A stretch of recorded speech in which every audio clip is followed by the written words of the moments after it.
තෙරුවන් සරණයි ස්වාමින් වහන්සේ මෙහෙණින් වහන්සේ ආදරණීය දරුදැරියනි. මූලික පිරිවෙනේ පස්වන ශ්‍රේණියට අදාළ අපේ විද්‍යාව පාඩම් මාලාවේ තුන්වන විද්‍යාව පාඩම ප්‍රකාශ විද්‍යාව හා සම්බන්ධ සංසිද්ධි කියන මාතෘකාවේ අපි ආලෝක තරංග ගැන තමයි මීට කලින් කොටසෙදි සාකච්ඡා කරමින් හිටියේ. අපි කිව්වා ආලෝක තරංග කියන්නේ විද්‍යුත් චුම්බක තරංගාකාරයක්. මේක ප්‍රචාරණය වෙන්නේ සරල රේඛීයව. ආලෝකයේ සරල රේඛීයව ගමන් කරන බවට සාක්ෂි අපි කියුවා. ආලෝකයේ සරල රේඛීයව ගමන් කරන බව පෙන්වා දෙන පරීක්ෂණ අපි කතා කරා. අපි කිව්වා ආලෝකයේ ශක්ති විශේෂය.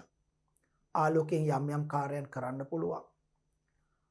ආලෝක තරංග සරල රේඛීයව ගමන් කරන නිසා ඉතා සිහින් ආලෝක ධාරාවක් එවත් ආලෝක කිරණයක් නිරූපණය කරන්නේ සරල රේඛාවකින් කිව්වා. ආලෝක කිරණ සමූහයකින් සමන්විත ඝනකම් ආලෝක ධාරාව ආලෝක කදම්බයක් කියලා කිව්වා. ආලෝක ප්‍රභව ගැන කතා කරා. දීප්ත වස්තු අදීප්ත වස්තු ගැන කතා කරා. ආලෝකයේ ගමන් කරන්න පුළුවන් මාර්ග තුනක් මාධ්‍ය තුනක් පාරදෘශ්‍ය මාධ්‍ය, පාරාන්ත මාධ්‍ය, පාරභාෂක මාධ්‍ය ගැන කතා කෙරුවා. මම විශ්වාස කරනවා ඒ කලින් කොටස ඔබ හොඳින් පරිශීලනය කරලා ඇවිල්ලා ඇති කියලා අද කොටසට. අද අපි කතා කරන්න හදන්නේ ආලෝකයේ සුවිශේෂී ගුණයක්. ඕනෑම තරංග වර්ගයක මූලික ගුණ හතරක් තියෙනවා. ඕනෑම තරංග ආකාරයක මූලික ගුණ හතරක් තියෙනවා. පරාවර්තනය තරංග පෙන්වන සුවිශේෂී මූලික ගුණයක්. වර්තනය තවත් තරංග පෙන්වන ගුණයක්. විවර්තනය එකක් තරංග පෙන්වන ගුණයක්. නිරෝධනය තරංග පෙන්වන තවත් ගුණයක්. පරාවර්තනය, වර්තනය, විවර්තනය සහ නිරෝධනය කියන්නේ තරංගවලට ආවේනික වූ ගුණ හතරක්. හැබැයි හැම තරංග වර්ගයක්ම මේ ගුණ හතරම පෙන්වන්න ඕනෙමයි කියලා නීතියකුත් නැහැ. සමහර තරංග මේ ගුණ හතරම පෙන්වනවා. තවත් සමහරක් තරංග වර්ග මේ ගුණ හතරෙන් ගුණ කිහිපයක් පෙන්වන වෙලාවල් තියෙනවා. දැන් උදාහරණ ධ්වනි තරංග වර්තනයට ලක් වෙන්නේ. නමුත් ධ්වනි තරංග පරාවර්තනයට ලක් වෙනවා. නමුත් දැන් ආලෝක තරංග ගත්තොත් ආලෝක තරංග පරාවර්තනයටත් ලක් වෙනවා, වර්තනයටත් ලක් වෙනවා. විවර්තනයටත් ලක් වෙනවා, නිරෝධන රටත් ඇති කරනවා සමහර වෙලාවට. ඒ අනුව ආලෝක තරංග මේ ගුණ හතරම පෙන්වනවා යම් යම් ප්‍රමාණවලින්. පරාවර්තනයේ, වර්තනයේ, විවර්තනයේ, නිරෝධනයේ. ඒත් ඔබට මේ පාඩමේදී කතා කරන්න තියෙන්නේ ආලෝක තරංග පෙන්වන පරාවර්තනීය සහ වර්තනීය කියන ගුණාංග දෙක විතරයි. අපි කතා කරන්න හදන්නේ ආලෝක පරාවර්තනය. ආලෝක පරාවර්තනය. මොකද්ද මේ ආලෝක පරාවර්තනය කියලා කියන්නේ? ඔබට ධ්වනි පරාවර්තනයේ මතක නම් ධ්වනි තරංගයක් එක් මාර්ගයක ගමන් කරමින් තිබී බාධකයක් හමුවේ ගැටි ආපසු හැරී පැමිණීමේ ක්‍රියාවලිය ධ්වනි පරාවර්තනය. ඒ ප්‍රතිඵලයක් ලෙස දෝංකාරය හටගත්තා. දැන් අද ආලෝක පරාවර්තනය. මොකක්ද ආලෝක පරාවර්තනය කියලා කියන්නේ? ආලෝක තරංගයක් එක් මාර්ගයක ගමන් කරමින් තිබී බාධකයක් හමුවේ ගැටි ආපසු හැරී පැමිණීමේ ක්‍රියාවලිය ආලෝක පරාවර්තනය. ආලෝක කිරණයක් එක් මාර්ගයක ගමන් කරමින් තිබී බාධකයක් හමුවේ ගැටි ආපසු හැරී පැමිණීමේ ක්‍රියාවලිය ආලෝක පරාවර්තනය. එහෙනම් ආලෝක පරාවර්තනයේදී වෙන්නේ එක් මාර්ගයක ගමන් කරමින් හිටපු කිරණය බාධකයක ගැටලා ආයෙ හැරිලා එන එක. ආලෝක පරාවර්තනය. මේ බලන්න. ආලෝක පරාවර්තනය. ආලෝක කිරණයක් යම් පෘෂ්ඨයක පතිත වීමෙන් පසු ගමන් මාර්ගයේ දිශාව වෙනස් කර ගනිමින් එම මාධ්‍ය ඔස්සේම ආපසු හැරී ගමන් කිරීම ආලෝක පරාවර්තනය ලෙස හඳුන්වනවා. සුමට උපදැමූ පෘෂ්ඨ වලින් හොඳින් ආලෝක පරාවර්තනය සිදු වේ. ඒක මොකක්ද කියලා අපි ඉස්සරහට කතා කරමු. මේ තියෙන්නේ දැන් සුමට උපදැමූ පෘෂ්ඨ සුමට සිනිඳු උපදාපු පෘෂ්ඨ ඔප කියන්නේ දිලිසෙන පෘෂ්ඨ වලින් හොඳින් ආලෝක පරාවර්තනය වෙනවා. එතකොට කෙනෙක්ට ගැටලුවක් එන්න පුළුවන්, දරුවෙක්ට ගැටලුවක් එන්න පුළුවන්. ඒ කියන්නේ සුමට නැති, සිනිඳු නැති, දිලිසෙන්නේ නැති, ගොරෝසු රළු පෘෂ්ඨ වලින් ආලෝකේ පරාවර්තනය වෙන්නේ නැද්ද? වෙනවා. හොඳින් වෙන්නේ වෙනවා. රළු ගොරෝසු පෘෂ්ඨ වලිනුත් ආලෝකේ පරාවර්තනය වෙනවා. හොඳින් වෙන්නේ හොඳින් වෙන්නේ. එනිසා පරාවර්තනය හොඳින් සිදු කරගන්න ඕන නම් වෙන විදිහකින් මම මෙහෙම කියන්න. ක්‍රමවත් පරාවර්තනයක් කරගන්න ඕන නම් කියන්නේ පරාවර්තනයේ ක්‍රමවත් ලෙස සිද්ධ කරගන්න ඕන නම් සුමට සිනිඳු උපදැමූ පෘෂ්ඨ ගන්න ඕන. එවැනි පෘෂ්ඨයක ආලෝකයේ වැදුනම ක්‍රමවත් පරාවර්තනයක් වෙනවා. ක්‍රමවත් විධිමත් පරාවර්තනයක් වෙනවා. හැබැයි ගොරෝසු රළු පෘෂ්ඨයක ආලෝකයේ වැදුනම ඒත් පරාවර්තනය වෙනවා. හැබැයි එතන වෙන්නේ අවිධිමත් අක්‍රමවත් පරාවර්තනය. ඉතින් අපේ ගෙවල් වල තියෙන සුමට සිනිඳු දිලිසෙන පෘෂ්ඨයක් තමයි කණ්ණාඩිය. මූණ බලන කණ්ණාඩිය, දර්පණය. දැන් හොඳට අවුව පායලා තියෙන දවසක කුඩා කාලේදී මේක කරලත් ඇති. දැන් උනත් මේක අවුව පායලා තියෙන දවසක කරන්න පුළුවන්. කණ්ණාඩියක් අරගෙන මූණ බලන කණ්ණාඩියක් අරගෙන අවුවට අල්ලලා එළිය මහනට ගිහලා අවුවට අල්ලලා පොඩ්ඩක් කණ්ණාඩියේ පිහිටීම ඇන්ගල් එක වෙනස් කරලා සූර්යාලෝක කදම්බයක් ගෙයි ඇතුලේ තියෙන බිත්තියකට ගන්නට පුළුවන්. එහෙම එළියේ ඉඳලා අවුවට කණ්ණාඩිය අල්ලලා මේ පොඩ ඇන්ගල් කරලා හරියටම ඒ ආලෝක කදම්බේ සූර්යාලෝක කදම්බේ කණ්ණාඩියෙන් පරාවර්තලා ගෙදර ඇතුලේ තියෙන බිත්තියකට පතිතේ වෙන ආකාරයට ගන්න පුළුවන්. මේ ඒකට සූර්යාලෝක කදම්බේ නැත්තම් ටෝච් එකකින් කරන්නත් පුළුවන්. නමුත් හොඳ අවුව පායලා තියෙන වෙලාවක එළියට ගිහලා මේක කරන්න පුළුවන්. අවුවට කණ්ණාඩිය අල්ලලා මෙහෙම කරලා ඇන්ගල් එක හදලා ඒ එන ආලෝකින සූර්යාගේ ඉඳලා එන ආලෝකිනේ පරාවර්තනය කරලා ගෙදර බිත්තියකට ගැලවුවම බිත්තිය ආලෝකමත් වෙනවා. මේ තියෙන එක මේ ළමෙක් කරන්නේ ආලෝක පරාවර්තනය ආදර්ශනය කරන. සූර්යාගේ ඉඳලා එන ආලෝක කිරණය මේ කණ්ණාඩිය වැදිලා පරාවර්තලා යනවා මේ.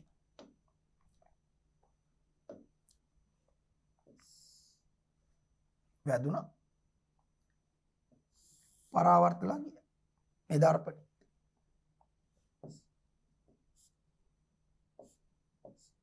අන පරාවර්තනය.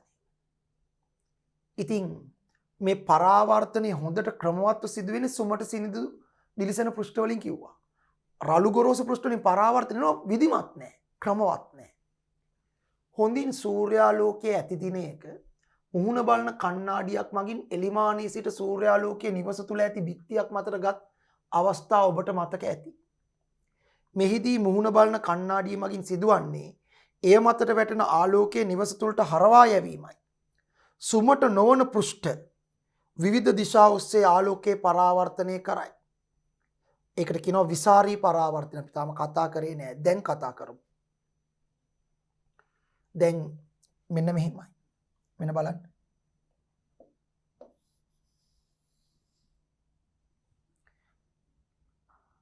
අපි ගත්තොත් සුමට දිලිසෙන සුළු පෘෂ්ඨයක්. හරි සුමටයි සිනිඳුයි උපදාපු පෘෂ්ඨයක්. දැන් මේකට අපි එව්වොත් සමාන්තර ආලෝක කදම්බයක්. මෙහෙම සමාන්තර ආලෝක කදම්බයක් එව්වොත් පෘෂ්ඨයේ සුමට නම් සිනිඳු නම් උපදැමලා නම් කියන්නේ දිලිසෙන සුළුයි නම් ක්‍රමවත්ව පරාවර්තනය වෙනවා. සමාන්තර ආලෝක කදම්බේ සමාන්තරවම පරාවර්තනය වෙනවා මේ.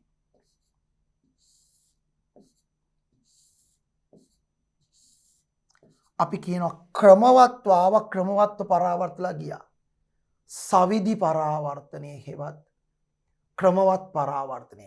ඔන්න ඔය සවිදි පරාවර්තයක වෙන්නේ ක්‍රමවත් සිනිඳු සුමට දිලිසෙන සුළු පෘෂ්ඨ සුමටයි සිනිඳුයි. පෘෂ්ඨයේ ගොරෝසු කැඩතොළු වැඩිය නෑ. සුමටයි සිනිඳුයි දිලිසෙනුයි. නිසා පරාවර්තනයේ ක්‍රමවත්ව සිද්ධ වෙනවා. මෙන්න මේ වගේ පරාවර්තනය කියන්නේ සවිදි පරාවර්තනය. සවිදි පරාවර්තනය කියලා මේකට කියන්නේ. සවිදි පරාවර්තනය. දර්පණයකින් වෙන්නේ සවිදි පරාවර්තනය. මේ සවිදි පරාවර්තනය නය. සවිදි පරාවර්තනය නිසා ප්‍රතිබිම්බ හට ගන්නවා. දැන් මේ පැත්තින් එන වස්තුවකින් නම් මේ කෙටෙන්නේ මෙතන මොකක් හරි වස්තුවක් තියෙනවා කියමුකෝ. ඒ වස්තුවින්ලා කියමුකෝ මේ ආලෝක කිරණ එන්නේ. වැදලා පරාවර්තනය වුණාම මේ පැත්තේ තිරයක් තිබ්බොත් මේ වස්තුවේ ප්‍රතිබිම්බයක් තිරේ මත ගන්න පුළුවන්. ක්‍රමාත්මක පරාවර්තනය වෙනවනේ. ඒ නිසා මෙතනින් තිරයක් තිබ්බොත් මේ වස්තුව මේ තිරේ මත පේනවා. හරිද? ප්‍රතිබිම්බ හැදෙනවා. එහෙනම් ප්‍රතිබිම්බ හදන්න පුළුවන් වස්තුවල ප්‍රතිබිම්බ. ප්‍රතිබිම්බ කියන්නේ ඒ වස්තුවේම රූපයක්. නමුත් ඒක එතන නෑ. ඒ වස්තුවේ තියනවා වගේ පේන එක. ප්‍රතිබිම්බ. වස්තුවක ප්‍රතිබිම්බ ඇති කරන්න පුළුවන් ක්‍රමවත් පරාවර්තනය ඒවා සවිදි පරාවර්තන. දැන් රළු ගොරෝසු පෘෂ්ඨයක් ගමු. රළු ගොරෝසු පෘෂ්ඨයක්.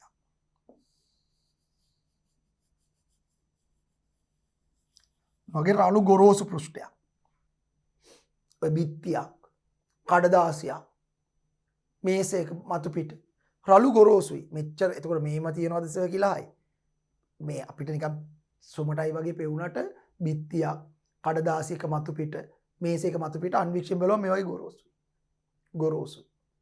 මේවා කියන්නේ රළු පෘෂ්ඨ. දැන් මේකට එවුවොත් සමාන්තර ආලෝක කදම්බයක්. මේ බලන්න. සමාන්තර ආලෝක කදම්බයක් එවුවා.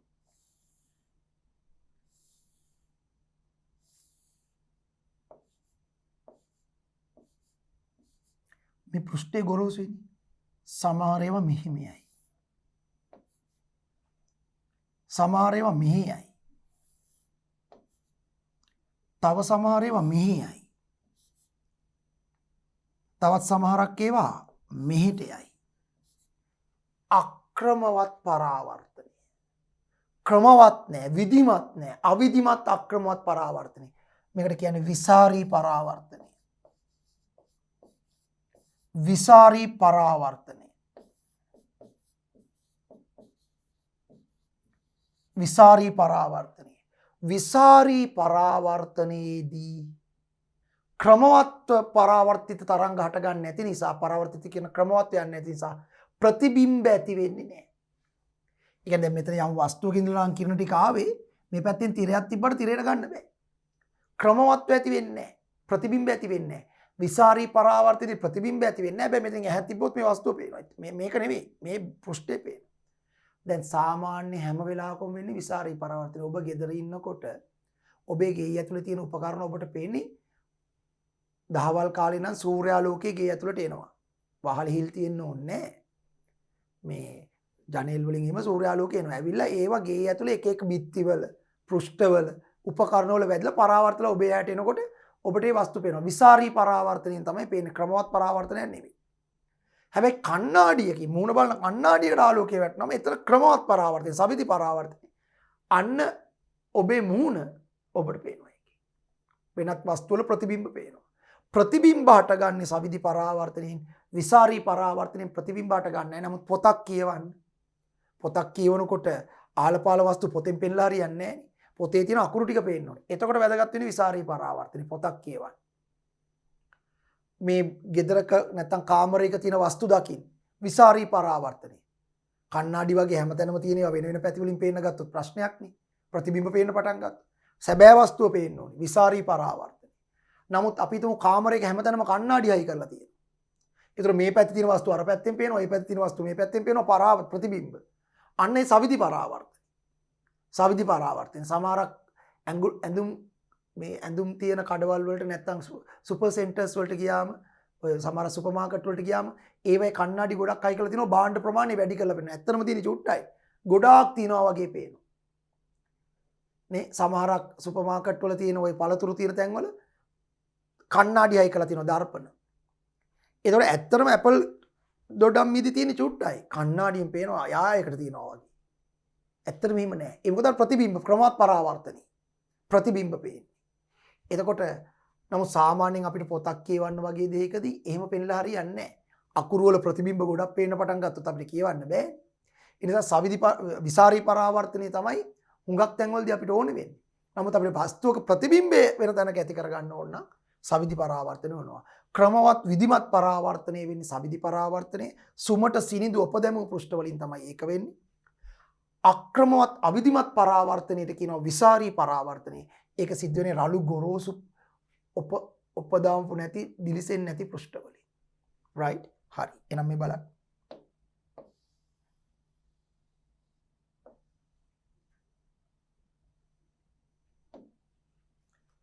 සුමට නොවන පෘෂ්ඨ විවිධ දිශා ඔස්සේ ආලෝකය පරාවර්තනය කරයි. සුමට නොවන පෘෂ්ඨ විවිධ පැතිවලට ආලෝකය පරාවර්තනය කරයි. ඒ විසාරී පරාවර්තනය. සුමට පෘෂ්ඨ විධිමත් ලෙස ආලෝකය පරාවර්තනය කරයි. ක්‍රමානුකූලව. ඒ සවිධි පරාවර්තනයයි. එහි ප්‍රතිඵලයක් ලෙස ප්‍රතිබිම්බ සෑදේ. සවිධි පරාවර්තනයේ ප්‍රතිඵලයක් ලෙස තමයි ප්‍රතිබිම්බ සෑදෙන්නේ. ඉතින් දැන් අපිට මේ විසාරී පරාවර්තනයේ ගන්න තරම් ප්‍රයෝජනයි. වස්තු දකින්නේ ඕන වෙනවා. කාමරයකට ගෙදර ඇතුලේ තියෙන වෙනත් එලිමහනේ තියෙන වස්තු දකින්න විසාරී පරාවර්තනය වුණා වෙන නිසා මේක ක්‍රමවත්ව පරාවර්තනය වෙන්නේ නැහෙනි. ක්‍රමවත්ව වෙන්නේ නැහෙනි.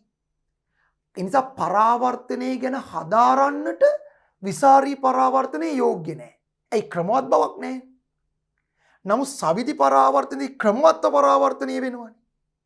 ඒ නිසා පරාවර්තනය ගැන හදාරන කෙනෙකුට දැන් ඔබ ශිෂ්‍යව හැටියට මේ පරාවර්තනය හදාරන්නනේ හදන්නේ. ඉගෙන ගන්න හදන්නේ. ඒ නිසා ඔබ ඒ ඉගෙන ගත යුත්තේ ක්‍රමවත්ව සිදුවන පරාවර්තනයවත් සවිධි පරාවර්තනය.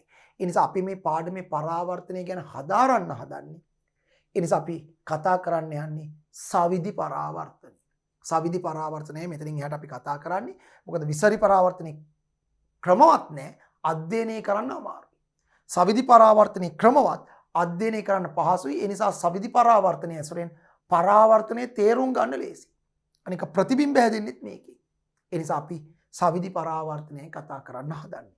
ඉතින් දැන් මේ සවිධි පරාවර්තනය ගැන කතා කරනකොට සවිධි පරාවර්තනය වෙන්නේ සුමට සිනිඳු උපදැමූ පෘෂ්ඨ වලින්. සුමට සිනිඳු උපදැමූ පෘෂ්ඨ තියෙන්නේ හුඟක් වෙලාවට දර්පණවල. කණ්ණාඩි කියලා අපි සාමාන්‍ය ව්‍යවහාරයේ කියන්නේ කණ්ණාඩියවත් දර්පණ විද්‍යාවේදී කියන්නේ. දර්පණවල තමයි සුමට සිනිඳු උපදැමූ පෘෂ්ඨ තියෙන්නේ. දර්පණවල. ඒ නිසා දර්පණ මගින් තමයි හොඳටම සවිධි පරාවර්තනය සිද්ධ වෙන්නේ. ඒ නිසා සවිධි පරාවර්තනය ගැන අපි හදාරන්න නම් අපි දර්පණ ගැන ඉගෙන ගන්න ඕන. දර්පණ ගැන ඉගෙන ගන්න ඕන. සවිධි පරාවර්තනය ගැන අපි හදාරන්න නම් දර්පණ ගැන ඉගෙන ගන්න ඕනේ. දර්පණ ප්‍රධාන ආකාර තුනක් තියෙනවා. මොකද්ද මේ දර්පණයක් කියලා කියන්නේ? ඉස්සලාම අපි ඒක කතා කරමු. දර්පණයක් යනු පැතලි හෝ වක්‍ර වීදුරු තහඩුවක. පැතලි හෝ වක්‍ර වීදුරු තහඩුවක එක් මුහුණතක රසදිය හෝ රිදී ආලේප කරාම. පැතලි හෝ වක්‍ර වීදුරු තහඩුවක එක් මුහුණතක රසදිය හෝ රිදී ආලේප කරාම අනෙක් පෘෂ්ඨය හැසිරෙන්න පටන් ගන්නවා දර්පණයක් ලෙස. ඒ ආලේප කරපු පැත්ත නෙමෙයි ඊට විරුද්ධ පැත්ත දර්පණයක් ලෙස හැසිරෙන්න පටන් ගන්නවා. මේ බල. මේ බල. මේ තියෙන්නේ පැතලි වීදුරු තහඩුවක් කියලා හිතමුකෝ. මේකේ එක පැත්තක රසදිය උයිරිදී. අපි මේ පැත්තේ රසදිය ගන්නවා. මේ පැත්තේ රසදිය ගෑවම දැන් මේ රසදිය ගාව දැන් ආලෝක කිරණයක් මේ පැත්තෙන් ආවොත් රසදිය හරහා යන්න බෑ. රිදී හරහා යන්න බෑ. හරිද? රසදිය රිදී ආලෝකයට ගමන් කරන්න දෙන්නේ නැහැ පාර අන්දයි. ඒ නිසා දැන් ආලෝක කිරණේ මේ පැත්තෙන් ආවම වීදුරුව හරහා යන්න හදනවා. වීදුරුව යන්න දෙනවා. රසදිය හරහා යන්න බෑ. බාධකයක්. හැරිලා පරාවර්තනය වෙලා ඉන්නවා. අන්න. එතකොට මේ රසදිය තමයි අරකට යන්න නොදී පරාවර්තනය කරේ හැරෙන්නේ. මොකද රසදිය හරහා ආලෝකයට රිදී හරහා යන්න බැරි නිසා වීදුරුවට වැදුනට පස්සේ යන්න බෑ. හැරිලා එනවා. අන්න පරාවර්තනය කරනවා. එතකොට මේ රසදියෝ රිදී ගාව පැත්ත නෙමෙයි දැන් දර්පණයේ ලෙස හැසිරෙන්නේ. අනික් පැත්ත.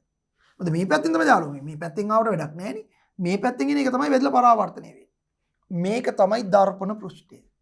එතකොට මේකේ දර්පණ පෘෂ්ඨයේ පැතලි නිසා මේ දර්පණයේ ලෙස හැසිරෙන පැත්ත පැතලි නිසා මේකට කියනවා තල දර්පණය. තල පැතලි දර්පණ පෘෂ්ඨයේ පැතලි නිසා තල දර්පණය. තල දර්පණය. ඔන්න තල දර්පණ. පැතලි වීදුරු තහඩුවක එක් පෘෂ්ඨයක රසදියෝ රිදී ආලේප කරාම ඒ අනික් පෘෂ්ඨයේ දර්පණය ලෙස හැසිරෙන පටන් ගන්නවා තල දර්පණය. දැන් ගෙදර තියෙන මූණ බලන කණ්ණාඩිය තල දර්පණයක්.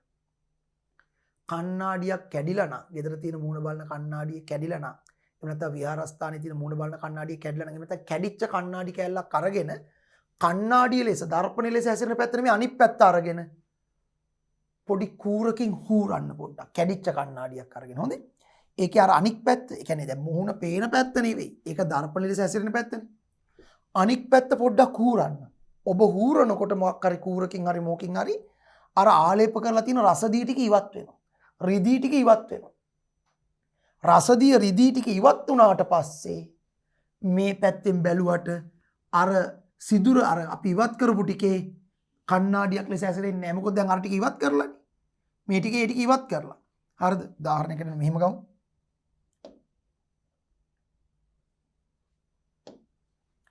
මෙන්න මේ ටිකේ අපි රසදිය ටික අයින් කරනවා.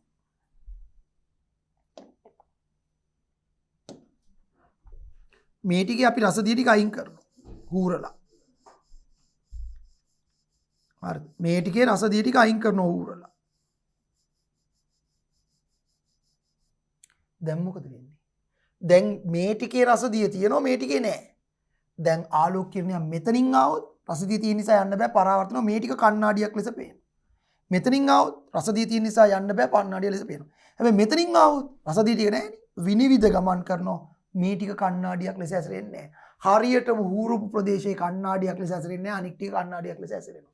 ඒකෙන් පේනවා මේ පැත්තේ ගාලා තියෙන ද්‍රව්‍යයෙන් තමයි අර පැත්ත දර්පණයක් ලෙස සකස් කරන්නේ.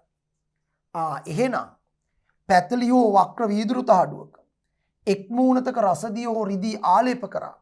එක් මූණතක රසදියෝ රිදී ආලේප කරා. එහි අනික් පැත්ත හැසිරෙන්න පටන් ගන්නවා දර්පණයක් ලෙස. එහි අනික් පැත්ත හැසිරෙන්න පටන් ගන්නවා දර්පණය ලෙස. මේකට කියනවා තල දර්පණය. එතකොට මෙන්න තල දර්පණය අපි ලස්සනට අඳිමු. මෙන්න තල දර්පණය.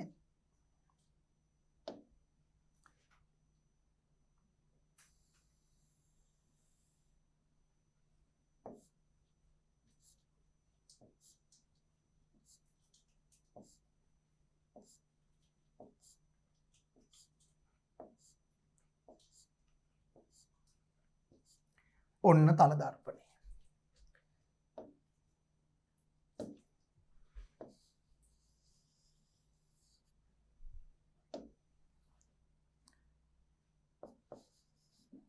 තල දර්පණය. පැතලි වීදුරු තහඩුවක එක් මූණතක රසදිය රිදී ආලේප කරා මේ විරුද්ධ මූණත දර්පණයක් ලෙස හැසිරෙන්න පටන් ගන්නවා. ඊළඟ වක්‍ර වීදුරු තහඩුවක වක්‍ර වීදුරු තහඩුවක දැන් මේ වක්‍ර වීදුරු තහඩුවේ පැති දෙකයි. මේ පැත්ත ඉදිරියට නෙරලා උත්තල මූණත කියලා කියනවා. මේ ඉදිරියට නෙරපු පැත්තට කියන්නේ උත්තල මූණත. මේක ඇතුළට එබිලා ඒකට කියන්නේ අවතල මූණත. මේක ඉදිරියට නෙරලා උත්තල මූණත, මේක ඇතුළට එබිලා අවතල මූණත. මේ උත්තල මූණතේ රසදියෝ රිදී ගෑවොත් මේ උත්තල මූණතේ රසදියෝ රිදී ආලේප කරනවා.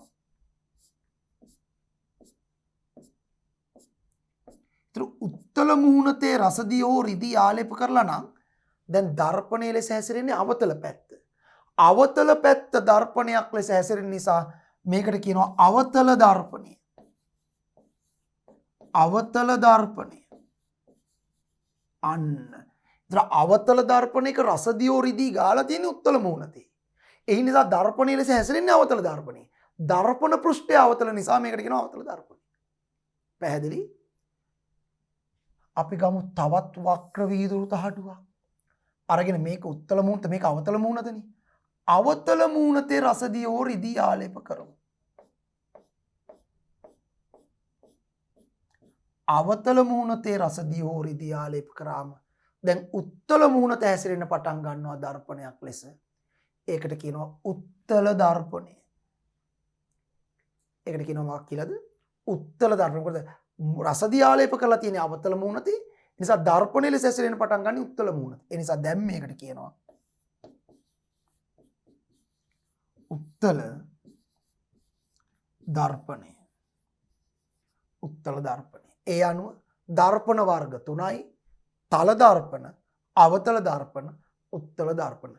දර්පණ පෘෂ්ඨයේ පැතලී නම් තල දර්පණ, දර්පණ පෘෂ්ඨයේ ඇතුළට එබිල නම් අවතල දර්පණ, දර්පණ පෘෂ්ඨයේ ඉදිරියට නෙරළ නම් උත්තල දර්පණ. තල දර්පණ, අවතල දර්පණ, උත්තල දර්පණ කියලා ප්‍රධාන දර්පණ වර්ග තුනයි. ඒ අතරින් මේ දර්පණ දෙවර්ගයට අපි කියන්නේ වක්‍ර දර්පණ. ඒ වක්‍රයින දර්පණ පෘෂ්ඨය. මේක තල දර්පණය. තල දර්පණ සහ වක්‍ර දර්පණ කියලා කොටස් දෙකකට බෙදන්න පුළුවන්. වක්‍ර දර්පණ නැවත කොටස් දෙකයි. අවතල දර්පණ සහ උත්තල දර්පණ. දැන් මේ අතරින් පරාවර්තනය ගැන වඩාත් පහසුවෙන් ඉගෙන ගන්න පුළුවන් තල දර්පණ ගැන මුලින් කතා කෙරුවා. තල දර්පණයකින් ආලෝක පරාවර්තනය වන විදිය හරි සරලයි. මේගොල්ලෝ ටිකක් සංකීර්ණයි. තල දර්පණයකින් ආලෝක පරාවර්තනය විදිය ටිකක් සරලයි. ඒ නිසා අපි පරාවර්තනය ගැන හදාරන්න හදන අය හැටියට අපි මුලින්ම මේ සංකීර්ණ පරාවර්තන ක්‍රම දෙකට යන්නේ නැතුව, ඒ කියන්නේ සංකීර්ණ දර්පණ වර්ග දෙකට යන්නේ නැතුව සරල පරාවර්තනයක් නිරූපණය කරන තල දර්පණයකින් සිදුවන ආලෝක පරාවර්තනය ගැන කතා කරනවා. ඒ තල දර්පණයකින් සිදුවන ආලෝක පරාවර්තනය අවබෝධ කරගත්තම ඒ ඇසුරෙන් අපිට පුළුවන් වක්‍ර දර්පණ වලින් සිදුවන පරාවර්තනය වඩා හොඳින් තේරුම් ගන්න. එහෙනම් අපි යන්න හදන්නේ මුලින්ම තල දර්පණයකින් සිදුවන ආලෝක පරාවර්තනය ගැන කතා කරන්න. තල දර්පණයකින් සිදුවන ආලෝක පරාවර්තනය. මෙන්න තල දර්පණයකින් සිදුවන ආලෝක පරාවර්තනය. හරි, තල දර්පණයක් මගින් සිදුවන ආලෝක පරාවර්තනය. ආලෝක කිරණයක් තල දර්පණයක් මත පතිත වූ විට එය පරාවර්තනය වන ආකාරයේ රූපය දැක්වේ. මේක මම මේකට පස්සේ එන්නම්. අපි එකතු වෙලා මේ වැඩේ කරමු. මම මේකට පස්සේ එනවා. අපි එකතු වෙලා මේ වැඩේ පොඩ්ඩක් කරලා බලමු. එතකොට පහසු. ඊට පස්සේ අපිට මේක තේරුම් ගන්න පුළුවන්. මේ බලන්න. අපි තල දර්පණයක් ගමු. ඔන්න අපි තල දර්පණයක් ගන්න හදන්නේ. හරි. දැන්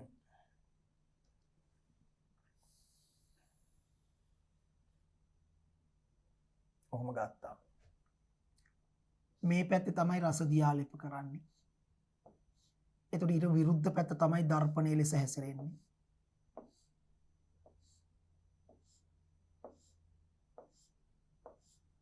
හරි, මේ තියෙන තල දර්පණය.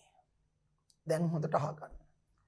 දැන් මේ තල දර්පණයට මම ආලෝක කිරණ දෙකක් ආලෝක කිරණයක් එවන්න හදන්නේ. මෙන්න මම පළවෙනි කි දැන් මේකේ දර්පණ පෘෂ්ඨය ලෙස හැසිරෙන්නේ මේ පැත්ත. මේ පැත්ත තමයි රස දියලි ගාලා තියෙන්නේ. ඒක මේ පැත්ත දර්පණ පෘෂ්ඨය. ඒතර මේ පැත්තෙන් තමයි පරාවර්තනය වෙන්නේ. හරි. ඔන්න බලන්න. මම එවනවා කිරණයක්.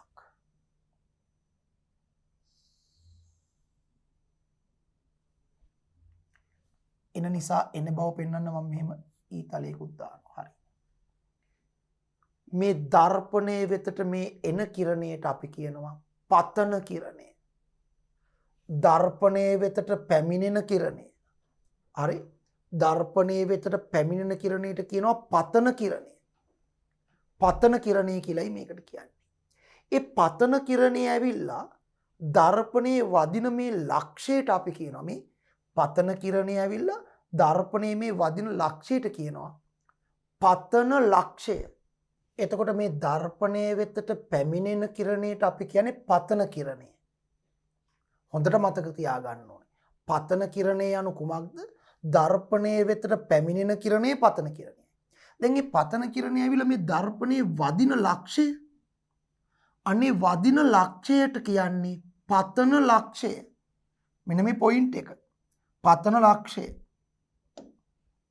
මෙන්න මේ පොයින්ට් එක. පතන ලක්ෂය.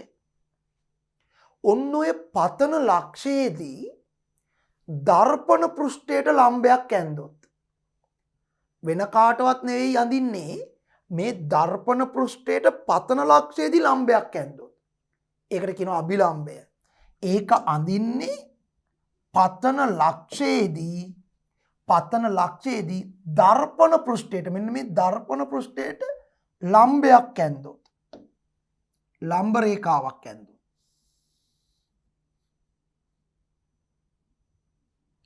හරියටම අංශක 90 වෙන්න ඕනේ. කාටද 90 වෙන්නේ? මෙයාට නෙමෙයි. පතන කිරණයට නෙමෙයි පුතේ. හරිද? මේ දර්පණ පෘෂ්ඨයට ලම්බයක් ඇන්දොත් ඒකට කියනවා අභිලම්බය. මෙන්න අභිලම්බය. හරි? ඊළඟට දැන් ආලෝක කිරණය දර්පණයේ වැදුනට පස්සේ යන්න බෑනේ රසදිය නිසා. පරාවර්තනය වෙලා දර්පණයේ වැදිලා බාධකයේ දර්පණේ නැවත පරාවර්තනලා යනවා. මෙතනින් ආවේ යන්න බලාගෙන මේට නමුත් දැන් රසදිය ගාන නිසා යන්න බෑ. මෙතන වැදිලා පරාවර්තනලා යනවා. මෙන්න යන.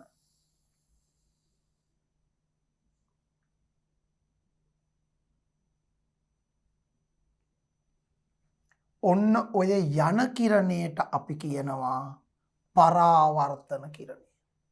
මේකට කියනවා පරාවර්තන කිරණය. එහෙනම් මොකද්ද පරාවර්තන කිරණය කියන්නේ? දර්පණයේ වැදී ඉවතට ගමන් කරන ආලෝක කිරණය පරාවර්තන කිරණයයි. දර්පණයේ වැදී ඉවතට ගමන් කරන ආලෝක කිරණය පරාවර්තන කිරණයයි. පතන කිරණය යනු කුමක්ද? දර්පණයේ වෙතට පැමිණෙන කිරණයේ පතන කිරණයයි. දර්පණයේ වැදී ඉවතට ගමන් කරන කිරණේ පරාවර්තන කිරණයයි. හරි. පතන කිරණේ ඇවිල්ලා දර්පණයේ වදින ලක්ෂය පතන ලක්ෂයයි. පතන ලක්ෂයේදී දර්පණ පෘෂ්ඨයට අඳිනු ලබන ලම්බය අභිලම්බයයි. ඊළඟට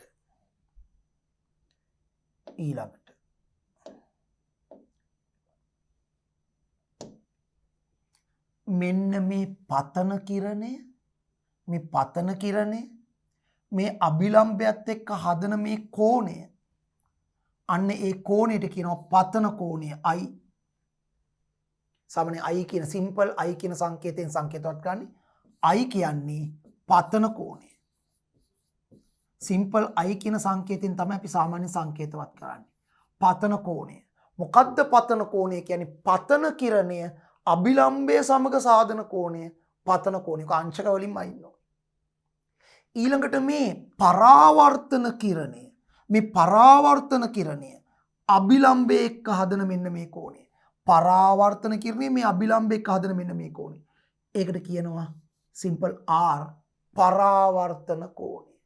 එහෙනම් R කියන්නේ පරාවර්තන කෝණය. පරාවර්තන කෝණය. I පතන කෝණය R පරාවර්තන කෝණය සාමාන්‍යයෙන් දාන සංකේත. පතන කෝණය anu කුමක්ද? I කියලා ලියලා හරියන්නේ නැහැ එතකොට. ඒ සංකේතනේ. පතන කෝණය anu කුමක්ද? පතන කිරණයත් අභිලම්බයත් අතර සෑදෙන කෝණය පතන කෝණය. පරාවර්තන කෝණය anu කුමක්ද? පරාවර්තන කිරණයත් අභිලම්බයත් අතර සෑදෙන කෝණය පරාවර්තන කෝණය. එතකොට අපිට මේක ලියන්න පුළුවන් මේක මත උනේ නම් හරි. අපිට ලියන්න පුළුවන් මේ තියෙන්නේ පතන කිරණය.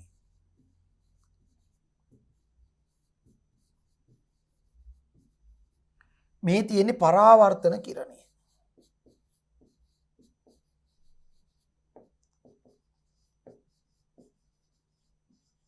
පරාවර්තන කිරණය. මේ තියෙන්නේ දර්පණය. තල දර්පණය. හරිද? එහෙමනම් දැන් නැවත බලමු. මේ මොකද්ද? පතන කිරණය. මොකද්ද පතන කිරණය කියන්නේ?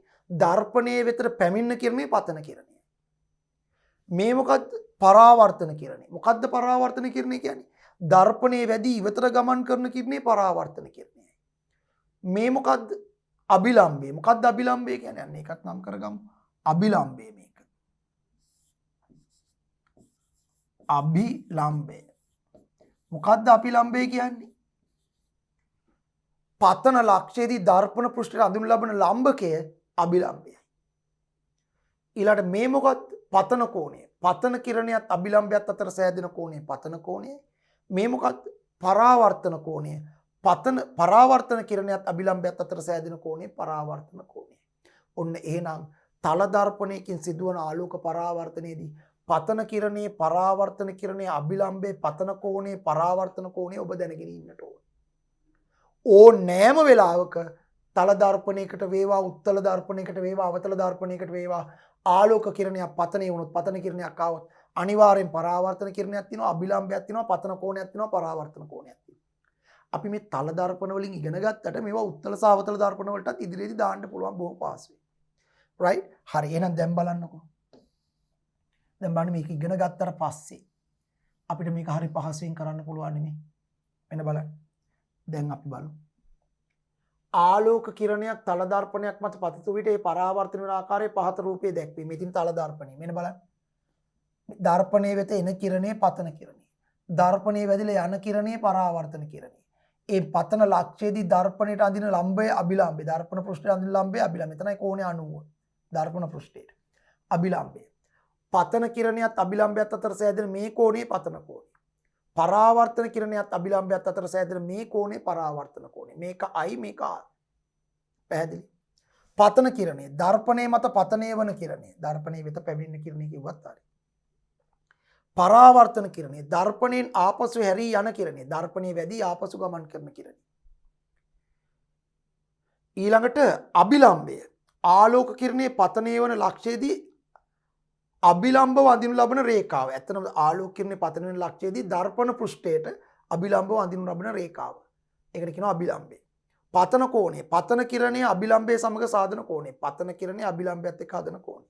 පරාවර්තන කිරණය පරාවර්තන කෝණය. පරාවර්තන කිරණයේ අභිලම්බයේ සමග සාධන කෝණය. පරාවර්තන කිරණයේ අභිලම්බයත් එක්ක හදන මේ කෝණය පරාවර්තන කෝණය. එතන මේක I මේක R. පැහැදිලි?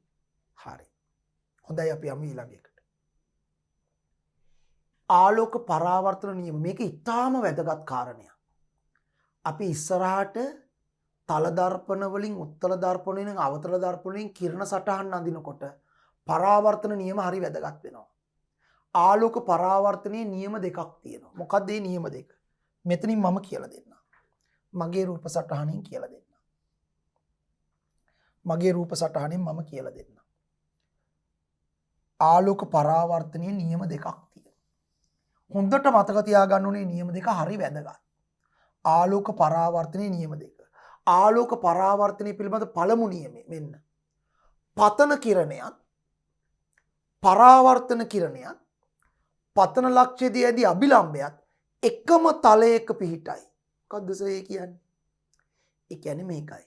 මේ පතන කිරණයයි පරාවර්තන කිරණයේ අභිලම්බයේ එකම ෆ්ලැට් ප්ලේන් එකක එකම තලයක තියෙනවලු. ඒ කියන්නේ මෙහෙම. ඔන්න තේරුම් ගන්නකො.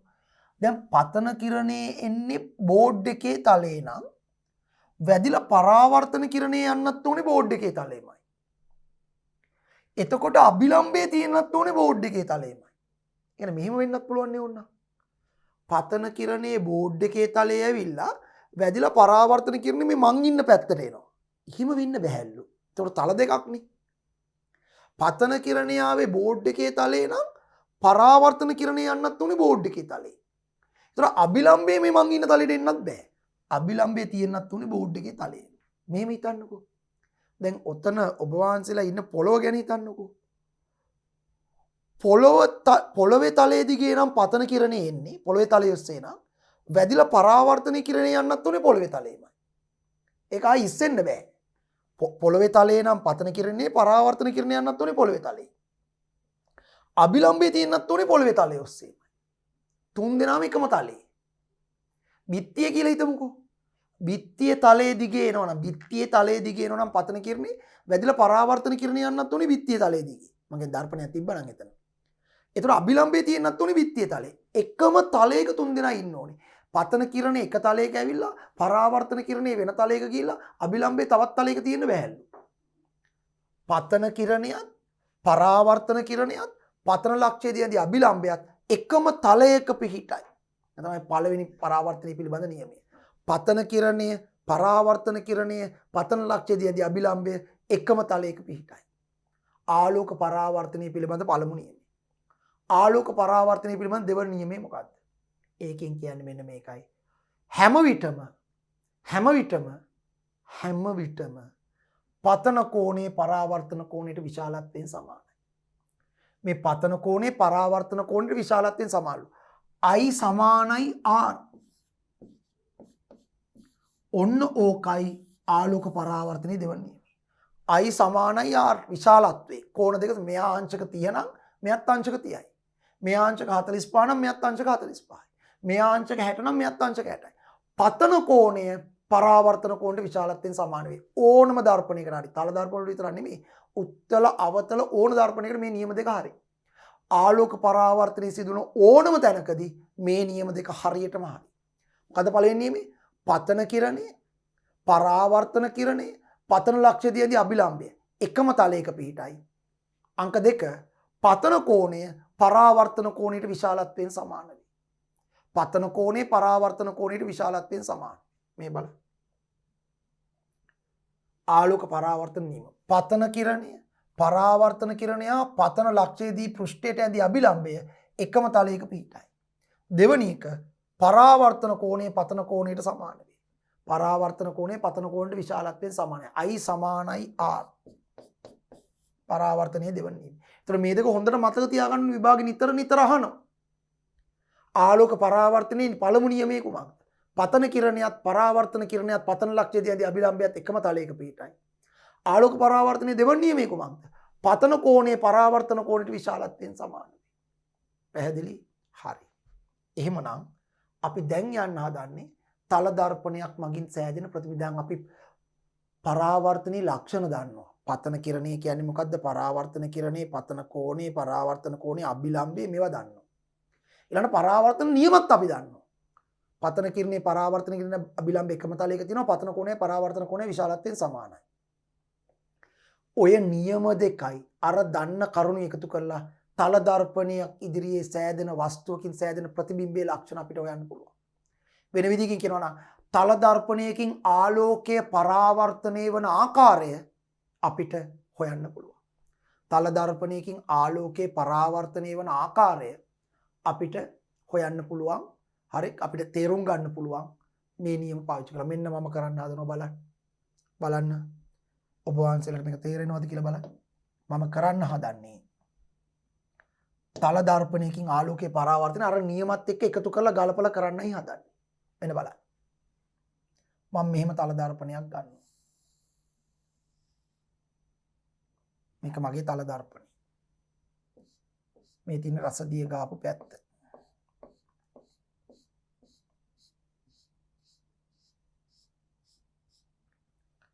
දැන් ඔබ වහන්සේලාට පුළුවන් කොලයක් අරගෙන මෙනින් වහන්සේලාට දරුවෝට පුළුවන් මේ කොලයක් අරගෙන සරල රේඛාවක් ඇඳලා තල දර්පණයක් ඇඳ ගන්න. දැන් අපි මේ දර්පණයේ ඉස්සරහා වස්තුවක් තියෙනවා. අපි තියමු මම පොඩි බල්බ් එකක් වගේ එකක් තියන්නම්කෝ. ඕන වස්තුවක් තියාගන්න පුළුවන්. ඕන ලක්ෂාකාර වස්තුවක් තියන්න පුළුවන්. ලක්ෂයක් තියන්නත් පුළුවන්. මම නිකන් තේරෙන ඕන ඩොට් එකක් තියන්නත් පුළුවන්. ලක්ෂාකාර වස්තුවක්. මම පොඩි බල්බ් එකක් තිබ්බා. හරි. දැන් මේ බල්බ් එක සාමාන්‍යයෙන් කණ්ණාඩියක් ඉස්සරහා බල්බ් එකක් තිබ්බොත් අපිට බල්බ් එක කණ්ණාඩිය ඇතුලේ තියෙනවා වගේ පේනවනේ. මේක සරල අත්දැකීමක්නේ. තල දර්පණයක් මූණ බලන කණ්ණාඩියක් ඉස්සරහා බල්බ් එකක් තිබ්බොත් මේ බල්බ් එක කණ්ණාඩිය ඇතුලේ තියෙනවා වගේ පේනවනේ. කණ්ණාඩියෙන් පේනවනේ බල්බ් එක. මේක පේනවනේ. දැන් මේක වෙන්නේ කොහොමද? මේක වෙන ආකාරයේ තේරුම් ගන්න මට සිද්ධ වෙනවා මේ බල්බ් එකේ ඉන්න කිරණ ගොඩක් එනවා. හරිද? මේ බල්බ් එකේ ඉන්න තල දර්පණයේ කිරණ ගොඩක් එනවා. ගොඩක් ගත්තොත් අක්‍රමවත්. වැඩ වැඩි වෙනවා. හැබැයි එකක් අරගත්තොත් මදි. දෙකක් ගමු. මේ බල්බ් එකේ ඉඳලා ආලෝක කිරණ ගොඩක් දර්පණයට වැදිලා පරාවර්තනය වෙනවා. ඒ එන ඔක්කොම කිරණ අඳින්න ගියොත් රූපය අක්‍රමවත් වෙනවා. එකක් අරගත්තොත් මදි වෙනවා. ඒ නිසා අපි දෙකක් ගමු. කිරණ දෙකක් අරගෙන කරන්න හදන්නේ. මෙන්න මම කිරණ දෙකක් ගන්න. බලා ගන්න. ඔන්න. මෙන්න පළවෙනි කිරණේ. පතන කිරණ දෙකක් එවනවා. එකයි. එන නිසා මට මෙහෙම දාන්න පුළුවන්. දෙකයි.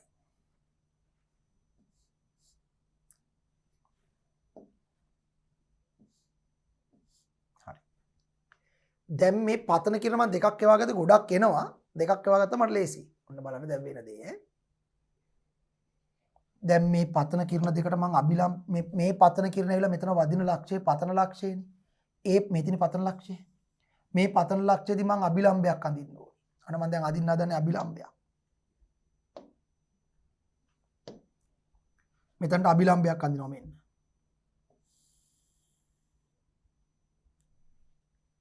අභිලම්භයක්. ඊළඟට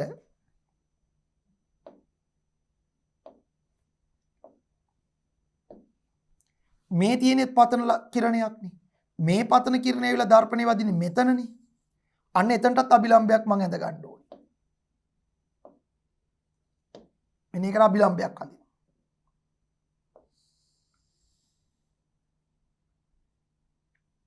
එතකොට මේ අභිලම්භ දෙක එකිනෙකට සමාන්තර වෙන්න ඕනේ. මොකද එකම දර්පණ පෘෂ්ඨයේනේ. දර්පණ පෘෂ්ඨයේ මේ ලම්භය යන්නේ. ඒ දර්පණ පෘෂ්ඨයේ මේ දෙක. එතකොට මේ දෙක සමාන්තර වෙන්න ඕනේ. හරිද? හරි. දැන් මේ බලන්න හොඳේ. දැන් මේ තියෙන්නේ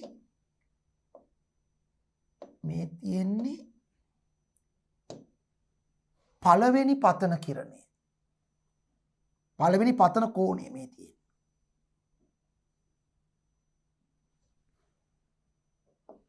පොඩ්ඩක් බලා ගමු. මේ තියෙන්නේ පතන කෝණය. පතන කිරණ අංක 1 අභිලම්භයත් එක්ක හදන කෝණය. පතන කෝණය. හරිද? මේකට මම දාන්නම් I1. I1 පතන මොකද තව පතන කෝණයක් මෙතන තියෙනවනේ. මොකද කිරණ දෙකක් මං එව්වනේ. ඒතර මේක පතන කිරණ අංක 1. I1. දැන් ඔය I1ට සමාන වෙන්න එපා පරාවර්තන කිරණ අංක 1. පරාවර්තන කෝණ අංක 1 R1 සමාන වෙනවා. එතකොට දැන් මම පරාවර්තන කිරණේ අඳින්න ඕනේ මේ පතන කෝණයට සමාන පරාවර්තන කෝණයක්. ඇයි? ආලෝක පරාවර්තනයේ දෙවන නියමයේ කියනවා පතන කෝණය සමානයි පරාවර්තන කෝණය. එහෙනම් දැන් පතන කෝණය මෙච්චරක් නම් මීට සමාන පරාවර්තන කෝණයක් එන විදියට තමයි පරාවර්තන කිරණේ මම යවන්න ඕනේ. මෙන්න මම පරාවර්තන කිරණේ යවන්න හදන්නේ. මේකට සමාන එකක් එන විදියට.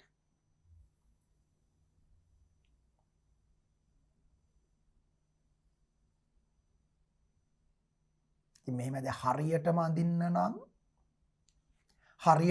නම් කෝණේ මයින්න වෙනවා. මම මනින්න නැතුව ඔන්නෝම දල වශයෙන් ගත්තා. එතකොට අපි හිතමුකෝ මෙන්න මේක කියලා.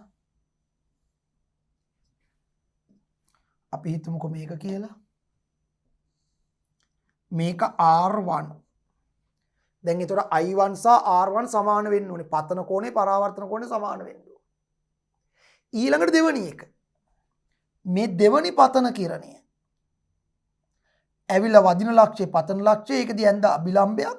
මේ පතන කිරණ අංක 2 අභිලම්භ අංක 2ත් එක්ක හදන කෝණය පතන කෝණ අංක 2 I2. දැන් ඔය I2ට සමාන වෙන්න ඕනේ ඊළඟට එන R2. R2 කියන්නේ පරාවර්තන කෝණ අංක 2. එහෙම වෙන විදියට තමයි පරාවර්තන කිරණේ මෙතන යවන්න ඕනේ. මේකට සමාන පරාවර්තන කෝණයක් හැදෙන විදියට ඊළඟට පරාවර්තන කිරණේ යවන්න ඕනේ. හරි යවමු. බලමු ඈ. කාරණා මැනලා අඳින්න ඕනේ. මම නිකන් ඇහි හුරුවෙන් අඳින්නම්.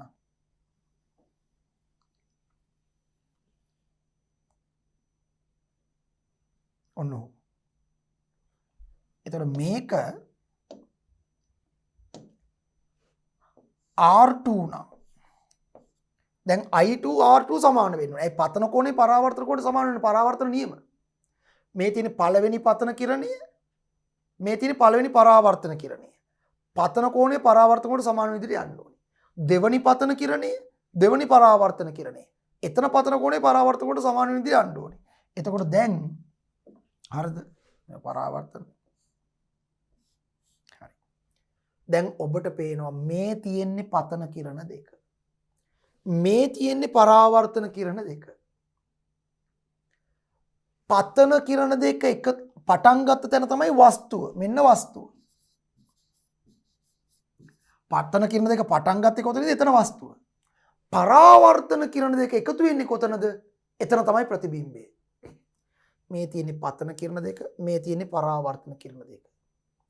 පතන කිරණ දෙක පටන් ගත්තේ කොතනින්ද? එතන වස්තුව. පරාවර්තන කිරණ දෙක ගිහලා එකතු වෙන්නේ කොතනද? එතන ප්‍රතිබිම්බය. ඒතර මේ තියෙන පරාවර්තන කිරණ දෙක. ඔබට පේනවා මේ පරාවර්තන කිරණ දෙක කවදාවත් මේ පැත්තට එකතු වෙන්නේ නැහැ. එන්නේ ඈත් වෙනවා. තව දික් කරොත් තව ඈත් වෙනවා. මේ එන්නේ ඈත් වෙනවා. තව දික් කරොත් තව ඈත් වෙනවා. මේ පැත්තට එකතු වෙන්නේ නැත්නම් ආපස්සට දික් කරලා බලන්න පුළුවන් එකතු වෙනවද කියලා. සමහර කිරණ තියෙනවා ඉදිරියට එකතු වෙන්නේ නැති වුණාට ආපස්සට එකතු වෙන්න පුළුවන්. මොකද මේ පැත්තට එකතු වෙන්නේ එන්නේ ඈත් වෙනවා. එහෙනම් මේ පැත්තට ප්‍රතිබිම්බයක් ගන්න බෑ. මොකද පරාවර්තන කිරණ දෙක එකතු වෙන තැන තමයි ප්‍රතිබිම්බය. දැන් මෙතන පරාවර්තන කිරණ දෙක එකතු වෙන්නේ නැහනේ. එහෙනම් මේ පැත්තට ප්‍රතිබිම්බයක් ගන්න බෑ.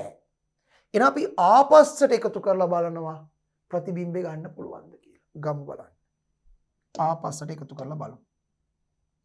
හරි. ආපස්සට දික් කරනකොට සාමාන්‍යයෙන් කඩේරියෙන් දික් කරනවා. නමුත් මට මෙතන කඩේරි බලමු කඩේ ගන්න පුළුවන්ද කියලා. හරි. කඩේෙන් දික් කරන්න ඕනේ.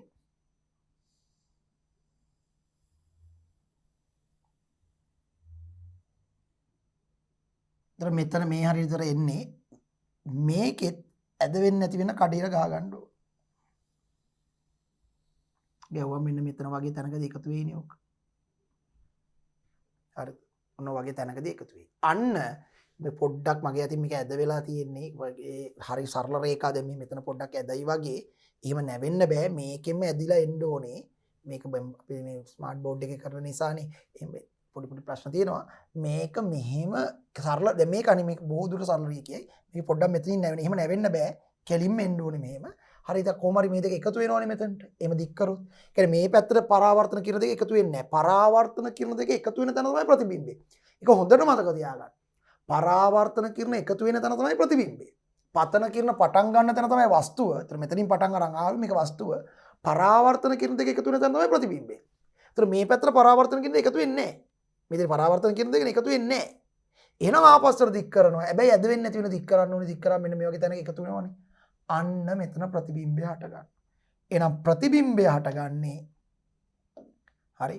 ප්‍රතිබිම්බය හටගන්නේ මෙතන. එතකොට ප්‍රතිබිම්බය මම කඩේරකින් පෙන්නනවා.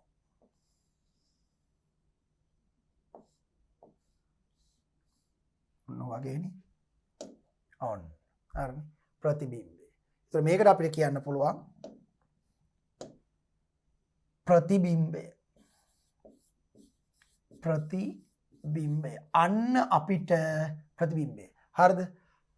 දර්පණයේ ඉස්සරහා ලයිට් එකක් තිබ්බම තල දර්පණය ඉස්සරහා බල්බ් එකක් තිබ්බම දර්පණය ඇතුලෙන් බැලුවම මේ හරිය බල්බ් එක තියෙනවා වගේ පේනවා. ඇත්තටම දර්පණය පිටිපස්සේම බල්බ් එකක් තියෙනව නෑ. මේ වස්තුවේ ප්‍රතිබිම්බය තමයි මේ පේන්නේ. ආලෝක පරාවර්තනය නිසා කිරණ දෙක එකතු වෙන්නේ මෙතන වගේ. ඒ නිසා කණ්ණාඩිය ඇතුලෙන් බැලුවම ප්‍රතිබිම්බය තියෙනවා වගේ පේනවා. මෙතන ඉස්සරහා කණ්ණාඩිය ඉස්සරහා තියෙන ලයිට් එක කණ්ණාඩිය ඇතුලේ තියෙනවා වගේ තමයි පේන්නේ. හරි. ඔබේ මුහුණ මෙතන තිබ්බොත් කණ්ණාඩිය ඇතුලෙන් ඔබේ මුහුණ පේනවා වගේ පේනවා. ඒ පේන්නේ ප්‍රතිබිම්බය. ඇත්තම ඔබේ මුහුණ මෙතන, වස්තුව මෙතන ප්‍රතිබිම්බය. අන්න තල දර්පණ වලින් ප්‍රතිබිම්බ සෑදෙන අවස්ථාව. පැහැදිලිද? ඉතින් මේ ප්‍රතිබිම්බයේ ලක්ෂණ තියෙනවා දරුවනි. ස්වාමින් වහන්සේ මේ ප්‍රතිබිම්බයේ ලක්ෂණ තියෙනවා. තල දර්පණයකින් සෑදෙන ප්‍රතිබිම්බ වල ලක්ෂණ පහයි. තල දර්පණයකින් සෑදෙන ප්‍රතිබිම්බ වල ලක්ෂණ පහයි. මොනවද ලක්ෂණ පහ? මෙන්න බලන්න. තල දර්පණයකින් සෑදෙන ප්‍රතිබිම්බ වල ලක්ෂණ. පළවෙනි ලක්ෂණය. හරි. ප්‍රතිබිම්බය අතාත්විකයි. මොකද්ද මේ අතාත්විකයි කියන්නේ? හොඳ වචනයක්. ප්‍රතිබිම්බය තිරයකට ගන්න පුළුවන් නම් සුදු කඩදාසියකට, සුදු රෙද්දකට, සුදු බෝඩ් එකකට වගේ සුදු බිත්තියකට වගේ තිරයක් මතට ප්‍රතිබිම්බය ගන්න පුළුවන් නම් තාත්විකයි. එහෙම ගන්න බැරි නම් අතාත්විකයි. සුදු කඩදාසියක් මතට, සුදු රෙද්දක් මතට, සුදු බෝඩ් එකක් මතට, සුදු බිත්තියක් මතට ප්‍රතිබිම්බය ලබා ගන්න පුළුවන් නම් ඒ කියන්නේ ඒක සුදු රෙද්දක් උඩට ප්‍රතිබිම්බය ගන්නවා. ඒ සුදු රෙද්දෙන් තමයි පේන්නේ. දැන් සුදු කඩදාසියෙන් තමයි ප්‍රතිබිම්බය පේන්නේ. එහෙම ප්‍රතිබිම්බයේ තිරයක් මතට ගන්න පුළුවන් නම් තාත්විකයි. එහෙම ගන්න බැරි නම් අතාත්විකයි. තල දර්පණයකින් සෑදෙන කිසිදු ප්‍රතිබිම්බයක් එලෙස තිරයක් මත ගන්න බෑ. අතාත්වික. දැන් මේක දර්පණය ඇතුලින් පෙවුනට පිටිපස්සෙන් සුදු රෙද්දක් තිබ්බට සුදු රෙද්දට මේ ප්‍රතිබිම්බය වැටෙන්නේ නැහැ. කණ්ණාඩිය ඇතුලෙන් මේ බල්බ් එක තියනවා වගේ කණ්ණාඩියෙන් බැලුවම පේනවා. නමුත් පිටිපස්සෙන් මෙහෙම සුදු රෙද්දක් තිබ්බොත් සුදු රෙද්ද උඩට මේ බල්බ් එක තියනවා වගේ ප්‍රතිබිම්බයක් ගන්න බෑ. අතාත්විකයි. පළවෙනි එක තමයි තල දර්පණ මගින් සෑදෙන සෑම ප්‍රතිබිම්බයක්ම අතාත්විකයි. අතාත්විකයි කියන්නේ තිරයකට ගන්න බෑ. අතාත්විකයි. දර්පණය ඇතුලෙන් පේනවා. දර්පණය ඇතුලෙන් පේන එක නෙමෙයි මේ කියන්නේ. ප්‍රතිබිම්බය තිරයකට අරගෙන තිරෙන් බලන්න බෑ. තිරයකට එන්නේ නැහැ. දර්පණය ඇතුලෙන් තියනවා වගේ පේනවා. මේ බැලුවම පේනවා තියනවා වගේ. මේ බල්බ් එක අතර තියනවා වගේ පේනවා. නමුත් මෙතනින් තිරයක් තිබ්බට තිරයට ගන්න බෑ. අතාත්විකයි. දෙවැනි එක. වස්තුවේ ප්‍රමාණයට සමානයි. මෙතන තියෙන බල්බ් එකේ සයිස් එකෙන් ප්‍රතිබිම්බයක් තමයි මෙතන පේන්නේ. ඔබේ මුහුණ නම් තියෙන්නේ ඔබේ මුහුණේ සයිස් එකෙන් ප්‍රතිබිම්බයක් තමයි අර පැත්තේ පේන්නේ. මුහුණට වඩා ලොකු වෙලා පේන්නෙත් නැහැ. ඊට වඩා පොඩි වෙලා පේන්නෙත් නැහැ. තල දර්පණවල. මේ තල දර්පණවල. දැන් උත්තල දර්පණ වල පොඩි වෙලා පේනවා. අවතල දර්පණ සමහර තැන්වල ලොකු වෙලා පේනවා. තිබ්බට වඩා. හැබැයි තල දර්පණයක වස්තුවේ ප්‍රමාණයට සමානයි ප්‍රතිබිම්බය. එහෙනම් වස්තුවේ ප්‍රමාණයට සමානයි ප්‍රතිබිම්බය. වස්තුවේ ප්‍රමාණයට සමාන ප්‍රතිබිම්බයකි.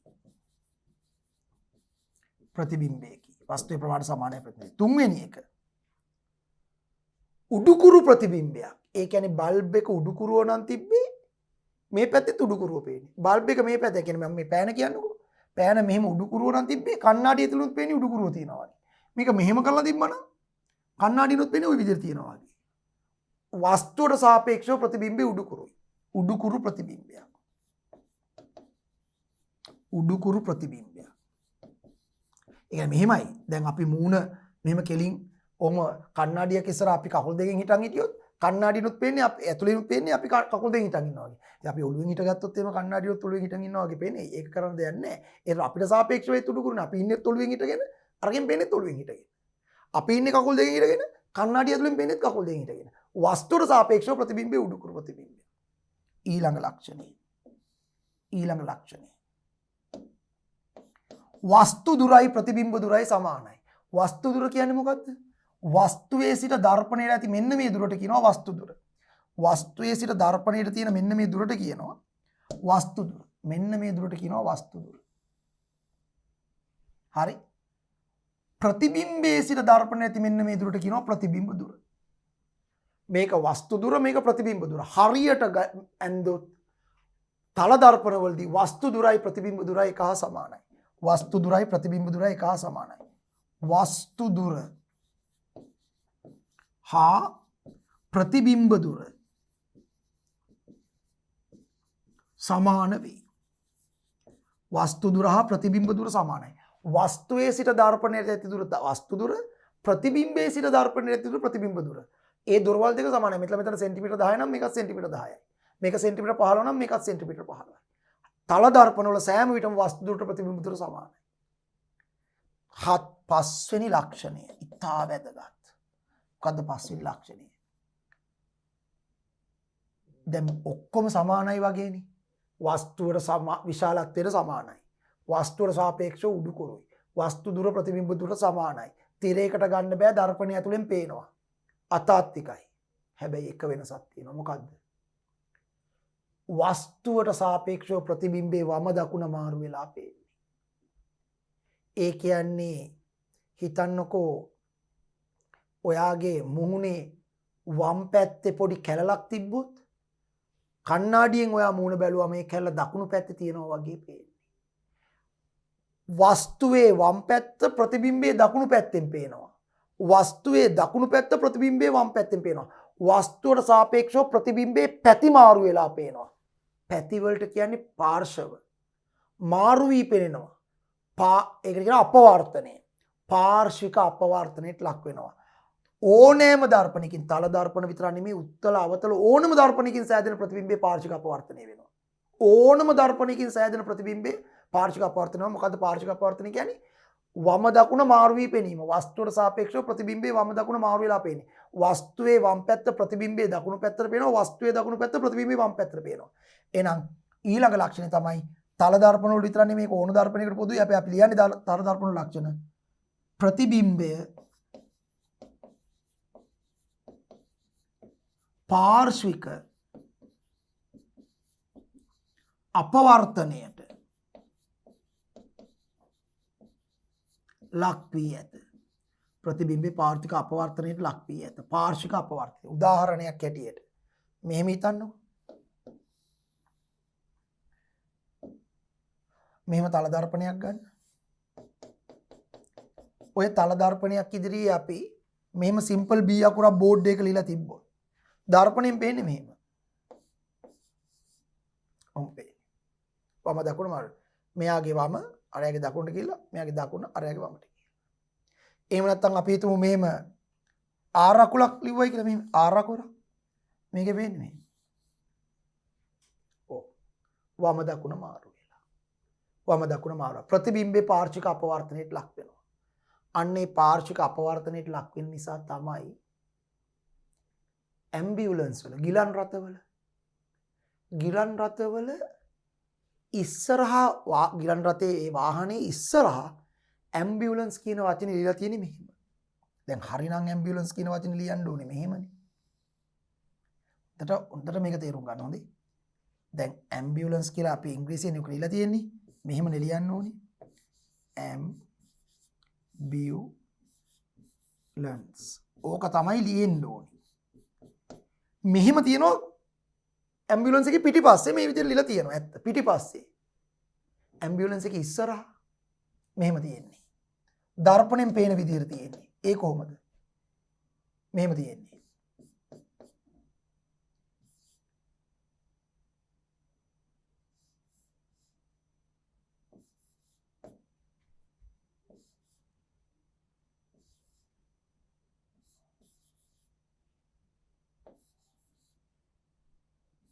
ඔන්න ඔහොම තියෙන්නේ. මෙලෝ යකෙකුට මේක කියෝ ගන්න බෑ. හරිද? ඉස්සරහා ගහලා තින් දැන් මටත් පොඩි කාලේ හරි ප්‍රශ්නයක් මේ මොකද මේ අකුරු ටික අනිත් පැත්තට ඇම්බියුලන්ස් එකේ ලියලා තියෙන්නේ කියලා. මටත් ප්‍රශ්නයක් තිබ්බා. හැබැයි පිටිපස්සේ හරියට ලියලා තියෙනවා. පස්සේ හේතුව දැනගත්තේ. මොකක්ද හේතුව? දැන් මේ ඇම්බියුලන්ස් එක ලෙඩෙක්ව දාගෙන හයියෙන් පාරේ එනකොට අර සද්ද සයිරන් නරාව ගහගෙන එනකොට ඉස්සරහින් යන වාහනවල රියදුරු දැන් ඇත්තටම ඇම්බියුලන්ස් එකට ඉස්සරහින් යන වාහන ඉඩ දෙන්න එපයි. ඇම්බියුලන්ස් එකට යන්න ඉක්මනට. ඒතකොට ඉස්සරහින් යන වාහනවල රියදුරන් ඉස්සරහා බලාගෙන වාහනේ පදිනකොට පිටිපස්සෙන් එන ඇම්බියුලන්ස් එක මෙහෙම හැරිලා බලන්න බෑ. ඔය මොකක්ද දෙන්නේ කියලා. ඒතකොට ඩෝන් ගාලා මෙතන ඉස්සරහා ගිහලා වදිනවා. ඉස්සරහා වාහනේ යන රියදුරා පිටිපස්සෙන් එන්නේ මොකක්ද කියලා බලන්නේ එයාගේ පැති කණ්ණාඩියෙන් සයිඩ් මිරර් එකේ. පැති කණ්ණාඩියේ. ඒ පැති කණ්ණාඩියේ තියෙන දර්පණයක්. හැබැයි ඒක තල දර්පණයක් නෙමෙයි. උත්තර දර්පණයක්. මං කියන්නේ සියලුම දර්පණ වලින් ප්‍රතිබිම්බේ පාර්ශ්වික අපවර්තනය වෙනවනේ. එතකොට ඔබ වහන්සේලා මෙහෙම හිතන්නකෝ. දැන් හරියට ඇම්බියුලන්ස් එකේ ඉස්සරහා මේ විදියට ලියලා තිබ්බනම් ඇම්බියුලන්ස් එකේ ඉස්සරහා වෑන් එකේ ඉස්සරහා මේ විදියට ඇම්බියුලන්ස් කියලා ගහලා තිබුණා නම් ඊට ඉදිරියෙන් යන වාහනවල රියදුරන් දැන් වාහනේ පදින ගමන් පිටිපස්සෙන් එන්නේ මොකද්ද කියලා සයිඩ් මිරර් එකෙන් බලනවා. පැති කණ්ණාඩියෙන් බැලුවම අරක පේන්නේ පාර්ශ්වික අපවර්තනලා මෙහෙම පේන්නේ. කියෝ ගන්න බෑ. මෙහෙම තිබ්බම කියෝ ගන්න බෑ. ඇයි හරියට අකුරු ටික ලියලා තිබ්බනම් ඉස්සරහින් යන වාහනේ රියදුරා බලන්නේ එයාගේ කණ්ණාඩියෙන්. කණ්ණාඩියෙන් පේනකොට මේක අනිත් පැත්තට ඇරලා පේන්නේ. එතකොට පේන්නේ මෙහෙම. එහෙම පෙවුනනම් කියෝ ගන්න බෑ. ඒ නිසා වේලස්සනින්ම මෙහෙම ඉස්සරහා සඳහන් කරන්න එවනවා. මෙහෙම සඳහන් කරාම මෙහෙම තමයි වෑන් එකේ ඉස්සරහා ලියලා තියෙන්නේ. මේ විදිහට ලියලා තියෙන්නේ. එතකොට ඉස්සරහා යන වාහනේ රියදුරන් පැති කණ්ණාඩියෙන් බැලුවම මේක පාර්ශ්වික අපවර්තනලා මෙහෙම පේනවා. අන්න කියව ගන්න පුළුවන්. මෙහෙම ලියලා තිබ්බොත් ඉස්සරහා යන අයට තමන්ගේ කණ්ණාඩි වලින් මෙහෙම පේන්නේ. කියවන්න බෑ. ඒ නිසා ඇම්බියුලන්ස් එකේ මෙහෙම ගහලා තියෙනවා. මෙහෙම ගැව්වම ඇම්බියුලන්ස් එකේ ඉස්සරහින් යන වාහන වල රියදුරන්ට ඕක අනිත් පැත්ත ඇරලා මෙහෙම පේනවා. පාර්ශ්වික අපවර්තනය වල මේක මෙහෙම පේනවා. අනේ පිටිපස්ස ඉස්සරහින් යන වාහන රියදුරන්ට පැති කණ්ණාඩිය බලලා කියන්න පුළුවන් ඇම්බියුලන්ස් එකක් එන්නේ කියලා ටක් ගාලා ඉඩ අයින් කරලා දෙන්න පුළුවන්. එතකොට එහෙනම් සර් හරි ඉස්සරහා එහෙම ගහලා තියෙන එක හරි. එතකොට ඉස්සරහා වාහන වල යන රියදුරන්ට මේක අනිත් පැත්ත ඇරලා හරි විදිහට පේනවා. එතකොට සර් පිටිපස්සේ මොකද හරි විදිහට ගහලා තියෙන්නේ? ඇම්බියුලන්ස් එකේ පිටිපස්ස පේන්නේ පහු කරගෙන ගියාට පස්සේ. එතකොට පැති කණ්ණාඩිය නෙමෙයිනේ බලන්නේ. පහු කරන් ගියාට පස්සේ මෙහෙම වින් ස්ක්‍රීන් එකෙන් බලන්නේ. එතකොට හොඳට පේනවා. එතකොට හරි විදිහට ගහලා තියෙනවා. අන්න ඒකයි හේතුව. ඕනම ඇම්බියුලන්ස් එකේ ඉස්සරහා මේ විදිහට තියෙන්නේ. පිටිපස්සෙන් එන ඇම්බියුලන්ස් එක ඉදිරියේ ගමන් කරන වාහන වල රියදුරන්ට තමන්ගේ පැති කණ්ණාඩියෙන් පාර්ශ්වික අපවර්තනලා හරියට මෙහෙම ගහගෙන ආවොත් තමයි අනිත් පැත්තට හරවලා කියව ගන්න පුළුවන් වෙන්නේ. මේ විදිහට හරි විදිහට ලියන් ආවොත් එහෙම මේ පැත්තට අනිත් පැත්තට හැරලා ලියනකොට රියදුරන්ට කියව ගන්න බැරි වෙනවා. ඉදිරියෙන් යන වාහන වල රියදුරන්ට. ඒක නිසා මේක තියෙන්නේ. දැන් පාර්ශ්වික අපවර්තනය නිසා තමයි ඇම්බියුලන්ස් එකේ ඇම්බියුලන්ස් කියන වචනේ ඉදිරි ඉස්සරහා අනිත් පැත්තට ලියලා තියෙන්නේ. එහෙනම් හොඳට තේරුම් ගන්න ඕනේ තල දර්පණයකින් සෑදෙන ප්‍රතිබිම්බ වල ලක්ෂණ පහයි. අතාත්වික ප්‍රතිබිම්බයක් තිරයකට ගන්න බෑ. දර්පණය ඇතුළෙන් පේනවා තමුත් තිරයක් මතර ගන්න බෑ. වස්තුවේ ප්‍රමාණයට සමාන ප්‍රතිබිම්බයක් සෑදෙන්නේ. වස්තු දුර ප්‍රතිබිම්බ දුරට සමානයි. උඩුකුරු ප්‍රතිබිම්බයක් සෑදෙන්නේ. උඩුකුරුයි වස්තුවට සාපේක්ෂව. හැබැයි ප්‍රතිබිම්බයේ පාර්ශ්වික අපවර්තනය වෙනවා. ඕනම තල දර්පණයකින් සෑදෙන ප්‍රතිබිම්බයට ওই ලක්ෂණ පහ තියෙනවා. පැහැදිලි? එහෙනම් මේ බලන්න. තල දර්පණයකින් ලක්ෂාකාර වස්තුවක ප්‍රතිබිම්බයේ සෑදෙන ආකාර රූපය දැක. දැන් මම මෙතන බල්බයක් වයින් ගත්තේ. මේ අරන් තියෙන ලක්ෂයක්. ලක්ෂාකාර වස්තුව ප්‍රශ්නයක් නැහැනේ. එතකොට ලක්ෂාකාර වස්තුව අපිට මෙහෙම ගන්න පුළුවන්. මෙතන ලක්ෂාකාර වස්තුවක්. එතකොට මෙතනත් ඒ ලක්ෂයෙන් පේනවා මේ. කිරණ දෙකක් එනවා. සෝරි මෙතනයි වස්තුව. කිරණ දෙකක් එනවා. මේ තියෙන පළවෙනි පතන කිරණේ, මේ තියෙන දෙවෙනි පතන කිරණේ. මෙන්න මේ දෙක බෙදලා පරාවර්තන කිරණ දෙක. පරාවර්තන කියන දෙක මේ පැත්තට කවදාවත් එකතු වෙන්නේ නැහැ. මේ තියෙන ඇහැට එනවා නමුත් එකතු වෙන්නේ නැහැ. එකතු වෙන්නේ නැත්නම් ප්‍රතිබිම්බේ පේන්නේ මෙතන ආපස්සට දික් කරාම මෙතන. එතකොට අපිට මේ වස්තුව මෙතන තියනවා වගේ පේනවා. මොකද පරාවර්තන කියන දෙක ඇහැට එනවා ඒවා එකතු කරන්නේ මෙතන. ඒ ඇහැ තේරුම් ගන්න මෙතන තියනවා වගේ. මේ වස්තුව මෙතන තියනවා වගේ පේනවා. එතකොට මේ මේක දර්පණයෙන් පේුණාට තිරයක් තිබ්බට ගන්න බෑ. අතාත්විකයි උඩුකුරුයි වස්තුවේ ප්‍රමාණයට සමානයි. වස්තු දුරයි ප්‍රතිබිම්බ දුරයි මේ දුරවල් දෙක සමානයි. හැබැයි ප්‍රතිබිම්බේ පාර්ශ්වික අපවර්තනයට ලක් වෙනවා. පැහැදිලි? තල දර්පණයක් ඉදිරියේ ඕනෑමති ලක්ෂාකාර වස්තුව ඇත. මේ තියෙන ඕන කියන ලක්ෂාකාර වස්තුව. O සිට දර්පණයේ වෙත එන කිරණ දෙකක් OA සහ OC වේ. O ඉඳ දර්පණයට එන කිරණ දෙකක් OA සහ OC. තව කිරණ ගොඩක් එනවා. අපි මේ දෙකක් ගත්තම ලේසි. එම කිරණ පිළිවෙලින් AB හා CD ඔස්සේ පරාවර්තනය වී නිරීක්ෂකයාගේ ඇස වෙත පැමිණේ. මේ කිරණ දෙක AB හා CD ඔස්සේ පරාවර්තන නිරීක්ෂකයාගේ ඇස වෙත පැමිණෙනවා. හරි. මෙම කිරණ දෙක පමණක් නොව O සිට දර්පණය වෙත එන බොහෝ කිරණ මෙසේ පරාවර්තන නිරීක්ෂකයා ඇස වෙත පැමිණේ. ගොඩක් කිරණ එනවා. අපි ගන්නේ පහසුවට දෙකයි. එකක් කරන් මදි දෙකක් ගත්තම ලේසි. නිරීක්ෂකයාගේ ඇසට මෙම කිරණ පෙනෙන්නේ I නම් ලක්ෂයේ සිට පැමිණෙන්නක් මෙනිමි. දැන් ඇත්තට මේක ඉඳලා ආවේ. නමුත් පරාවර්තන වෙච්ච කිරණ දෙක පේන්නේ මෙතන ඉඳන් ආවා වගේ. නිසා මෙතන මේ වස්තු තියෙනවා වගේ තමයි පේන්නේ. නමුත් එතන ඇත්තම නෑ මෙතන තියෙන නිසා මේක ප්‍රතිබිම්බය. එබැවින් ඕනම් වස්තුව I හි තිබෙන්නාක් මෙන් නිරීක්ෂකයාට පෙනේ. ඒ නිසා අපි කියනවා O කියන වස්තුව මෙතන තියෙනවා වගේ නිරීක්ෂකයාට පේනවා. ඇත්තටම නෑ තියෙනවා වගේ පේන නිසා ප්‍රතිබිම්බය. ඒකට කියන්නේ ප්‍රතිබිම්බය. ඒතකොට මේ ප්‍රතිබිම්බය වස්තුවේ ප්‍රමාණයට සමානයි, උඩුකුරුයි, අතාත්විකයි, වස්තු දුර ප්‍රතිබිම්බ දුර සමානයි, පාර්ශ්වික අපවර්තනයට ලක් වෙනවා. තල දර්පණයකින් ප්‍රතිබිම්බය සෑදෙන ආකාරයේ රූපයේ දැක්වේ. ඒ අනුව සෑදෙන ප්‍රතිබිම්බ වල පහත සඳහන් ලක්ෂණ නිරීක්ෂණය කළ හැකි වේ. මේ තියෙන. දැන් ඉස්සල ලක්ෂාකාර වස්තුවක් දැන් කෙලිම ඊතලයක් කියන වස්තුව. ඒ වස්තුව තමයි AB. බලන්න කිරණ දෙකක් ඒවා තියෙනවා. මේ තියෙන පතන කිරණ දෙකක්. මේ තියෙන පතන කිරණ දෙක. මේක පතන කිරණයක් මේක. මේක වැදිත් පැත්තම ආපහු වෙනවා. ඒක කොහොමද එහෙම වෙන්නේ කියලා අහයි. මෙහෙමනේ. ඒක වෙන්නේ මෙහෙමයි. ඒක වෙන්නේ මෙහෙමයි. දැන් තල දර්පණයට මේ තල දර්පණයට ඇන්ගල් කරලා කිරණේ යවුවොත් පතන කිරණේ එතකොට පරාවර්තන කිරණේත් යන්නේ ඇන්ගල් වෙලා. පතන කෝණේ පරාවර්තන කෝණය සමාන කරගෙන. දැන් දර්පණයට පතන කිරණේ හරියටම ඇන්ගල් කරන්න ලම්බක වෙවුවොත් එතකොට පරාවර්තන කිරණයත් යන්නේ ලම්බකවනේ. ආපු පාරෙමයි යන්නේ. එන පාරෙමයි ආයි පරාවර්තන වෙන්නේ. ලම්බක වෙවුවොත්. ඇන්ගල් කරලා එවුවොත් ආනත කරලා එවුවොත් ආනතව පරාවර්තන කිරණේ. එතකොට පතන කිරණේ පරාවර්තන කිරණේ පේනවා. දර්පණ පෘෂ්ඨයට ලම්බකව පතන කිරණේ එවුවොත් එතකොට පරාවර්තන කිරණේ යන්නත් ඕනේ ලම්බකව. ආපු පාරෙමයි ආය යන්නේ. කිරණ දෙකම එකම පාරේ. මේක තමයි පෙළලා තියෙන්නේ. එනවා පරාවර්තන ඒ පාරෙම යනවා. මේක ඇන්ගල් වෙලා ඉන්න නිසා පතන කිරණේ මෙන්න පරාවර්තන කිරණේ. එතකොට මේ තියෙන්නේ පතන කිරණ දෙක. මේ තියෙන්නේ පරාවර්තන කිරණ දෙක. මෙන්න පතන කිරණ මේ මගේ ඇඟිල්ල බලන්න. මේ තියෙන්නේ පතන කිරණ දෙක. මෙන්න පරාවර්තන කිරණ දෙක. එතකොට මේ පරාවර්තන කිරණ දෙක මේ පැත්තට කවදාවත් එකතු වෙන්නේ නැහැ. එන්නේ නැහැ ඈත් වෙනවා. ඈත් වෙනව නෙමෙයි. ඈත් වෙනවා. එහෙනම් ඒ පැත්තට එකතු වෙන්නේ නැත්නම් ආපස්සට දික් කරලා බලන්න පුළුවන්. කඩේරින්. අන්න මෙතනට එකතු වෙනවා. ඒ කියන්නේ මෙතන තියෙන වස්තුව මෙතන තියෙනවා වගේ පේන්නේ ඇස් වලට. ඇත්තට මෙතන වස්තුවක් නැහැ තියෙනවා වගේ පේනවා ප්‍රතිබිම්බය. මෙන්න ප්‍රතිබිම්බය. එතකොට මේ වස්තුව මේ තියෙනවා වගේ පේන ප්‍රතිබිම්බය. වස්තුවට සමානයි ප්‍රතිබිම්බයේ විශාලත්වය. තිරයකට ගන්න බෑ මෙතන තිබ්බාට දර්පණය ඇතුලෙන් පේනවා. නමුත් තිරයක් තිබ්බට ගන්න බෑ අතාත්විකයි. වස්තුවත් උඩුකුරුයි ඊට සාපේක්ෂව ප්‍රතිබිම්බයත් උඩුකුරුයි. වස්තුවට සාපේක්ෂව උඩුකුරු ප්‍රතිබිම්බයක්. වස්තු දුරයි ප්‍රතිබිම්බ දුරයි සමානයි. මේ දුරවල් මැන්නොත් සමානයි. හැබැයි වම දකුණ මාරු වෙලා පේන්නේ වස්තුවට සාපේක්ෂව ප්‍රතිබිම්බේ පාර්ශ්වික අපවර්තනයට ලක් වෙනවා. එහෙනම් මේ කියන්නේ ඒක තමයි ප්‍රතිබිම්බේ ප්‍රමාණය වස්තුවේ ප්‍රමාණයට සමානයි. වස්තුවේ ප්‍රමාණයට සමාන ප්‍රතිබිම්බය. ප්‍රතිබිම්බේ උඩුකුරුයි වස්තුවට උඩුකුරු ඊට සාපේක්ෂව ප්‍රතිබිම්බයත් උඩුකුරුයි. මෙයා යටිකුරු කරලා තිබ්බනම් මෙයාත් යටිකුරු වෙනවා. ඒක හරි. ඒ කියන්නේ අපි කියන්නේ වස්තුවට සාපේක්ෂව උඩුකුරුයි. වස්තුව තියෙන විදිහටමයි ප්‍රතිබිම්බයත් තියෙන්නේ. ප්‍රතිබිම්බය අතාත්විකයි. තිරයකට ගන්න බෑ. හැබැයි දර්පණය ඇතුලෙන් පේනවා. තියනවා වගේ පේනවා. ඇත්තේ නෑ එහෙම. තියනවා වගේ පේනවා. ඒසත් දැන් ඇත්තටම තිබ්බනම් මෙතන ප්‍රතිබිම්බයක් තිරයක් තිබ්බොත් ගන්න පුළුවන්. ඇත්තට මේක නෑනේ. ඒ නිසා ගන්න බෑ. ප්‍රතිබිම්බය තිරයකට ගතන මේක එකයි අතාත්විකයි කියන්නේ වස්තුවේ සිට දර්පණයට ඇති දුර දර්පණයේ සිට ප්‍රතිබිම්බයට ඇති දුර සමානයි. වස්තුවේ දර්පණයට දුර කියන්නේ වස්තු දුර. ප්‍රතිබිම්බයේ සිට දර්පණයට දුර කියන්නේ ප්‍රතිබිම්බ දුරට සමානයි. ප්‍රතිබිම්බයේ පාර්ශ්වික අපවර්තනය වේ. ඒ කියන්නේ වම දකුණ මාරු වෙලා පේනවා. වම දකුණ මාරු වෙලා පේනවා. ඒ කියන්නේ ඕනම තල දර්පණයක් ඉදිරියේ වස්තුවක් ලැබුවොත් ඔය කියන ලක්ෂණ පහ සහිතව ප්‍රතිබිම්බ සෑදෙනවා.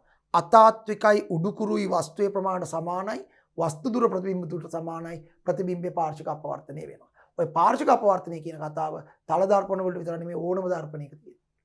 පැහැදිලි ස්වාමීන් වහන්සේ? පැහැදිලි මෙහෙණින් වහන්සේ? හරි. ඊළඟට තල දර්පණ වලින් සෑදෙන ප්‍රතිබිම්බ වල ලක්ෂණ පිළිබඳ සොයා බැලීමට 3x3 ක්‍රියාකාරකම කරන්න. මේක කරන්න තියෙන්නේ මේසයක් උඩ ක්ලේ වලින් තල දර්පණයක් හයි කරලා, ක්ලේ ටිකක් අරගෙන තල දර්පණයක් හයි කරලා මේ පැත්තේ ඉටිපන්දමක් පත්තු කරනවා. පත්තු කරලා දර්පණයෙන් බලනවා ඉටිපන්දම. එතකොට මේ සයිස් එකේම ඉටිපන්දමක් ප්‍රතිබිම්බයක් මේ පැත්තේ පේනවා. වස්තුවේ ප්‍රමාණයට සමානයි. උඩුකුරු ඉටිපන්දම ප්‍රතිබිම්බයත් උඩුකුරුයි. ඊට පස්සේ මේ දුරම අනින්න පුළුවන්. අඩි රූලක් තියලා. ඒ කියන්නේ මෙතන ඉඳන් මෙතන කොහොමත් මනින්න පුළුවන් ඉටිපන්දමයි දර්පණය අතර. පේනවා වගේ තියෙන දුර මනින්න පුළුවන්. එතකොට බලන්න පුළුවන් වස්තු දුරයි ප්‍රතිබිම්බ දුරයි සමාන වෙනවා. හැබැයි වම දකුණ මාරු වෙලා පේන්නේ. ඒ තමයි මේ තියලා තියෙන්නේ. අවශ්‍ය ද්‍රව්‍ය තල දර්පණයක් ඉටිපන්දමක්. දැල්ලු ඉටිපන්දමක් තල දර්පණයක් ඉදිරියේ තබන්න. තල දර්පණ ඉදිරියේ දැල්ලු ඉටිපන්දම තියෙනවා. සෑදෙන ප්‍රතිබිම්බයේ ලක්ෂණ නිරීක්ෂණය කරන්න. මෙතන තියලා දර්පණය ඇතුලෙන් බලනවා මෙයාව කොහොමද පේන්නේ.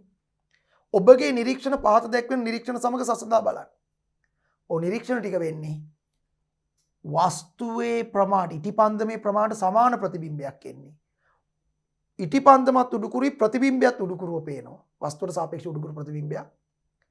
හැබැයි මේක තිරයකට ගන්න බෑ. දර්පණය ඇතුලෙන් පේනවා. නමුත් තිරයක් තිබ්බට තිරයට මේ ඉටිපන්දම ප්‍රතිබිම්බය පේන්නේ නැහැ. අතාත්විකයි. වස්තු දුර ඉටිපන්දම ඉල්ල දර්පණයට තියෙන දුරයි ප්‍රතිබිම්බයේ තියෙන තැන ඉල්ල දර්පණයට තියෙන දුරයි සමානයි. වස්තු දුරයි ප්‍රතිබිම්බ දුරයි සමානයි. හැබැයි වම දකුණ මාළු වෙලා පේන්නේ. මේ දැල්ල පොඩි වෙනසක් තියෙනවා නම් ඒ වෙනස අනිත් පැත්ත ඇරවිලා තමයි මේකෙන් පේන්නේ. පාර්ශ්වික අපවර්තනය වෙනවා. හොඳයි.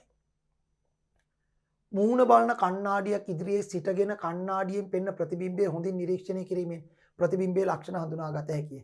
දැන් ඔබ වහන්සේලාට පුළුවන් අද මේ පාඩමෙන් පස්සේ කණ්ණාඩියක් ඉදිරියේ මුහුණ බලමින් ඔය කියපු ලක්ෂණ තියෙනවද? කණ්ණාඩියෙන් පේන මූණ තමන්ගේ මූණේ සයිස් එකමද? ආයෙනම් වස්තුවේ ප්‍රමාණයට සමාන ප්‍රතිබිම්බයක් පේන්නේ. ඊළඟට ඔබ වහන්සේගේ මූණ උඩුකුරුව නම් තියෙන්නේ කණ්ණාඩියට පේන්නේ උඩුකුරුවද? උඩුකුරුව තමයි පේන්නේ. වස්තුවට සාපේක්ෂව උඩුකුරුයි ප්‍රතිබිම්බය. ඊළඟට ඔය දැන් මූණ පේනවනේ කණ්ණාඩියේ. පිටිපස්සෙන් සුදු කඩදාසියක් තියලා බලන්න කඩදාසියට ගන්න පුළුවන්ද? බෑ. කණ්ණාඩියෙන් පෙවුනට ප්‍රතිබිම්බේ කඩදාසියට එන්නේ නැහැ. අතාත්විකයි. තිරයකට ගන්න බෑ. ඊළඟට මූණයි කණ්ණාඩියයි අතර තියෙන දුර මැනින්න පුළුවන්.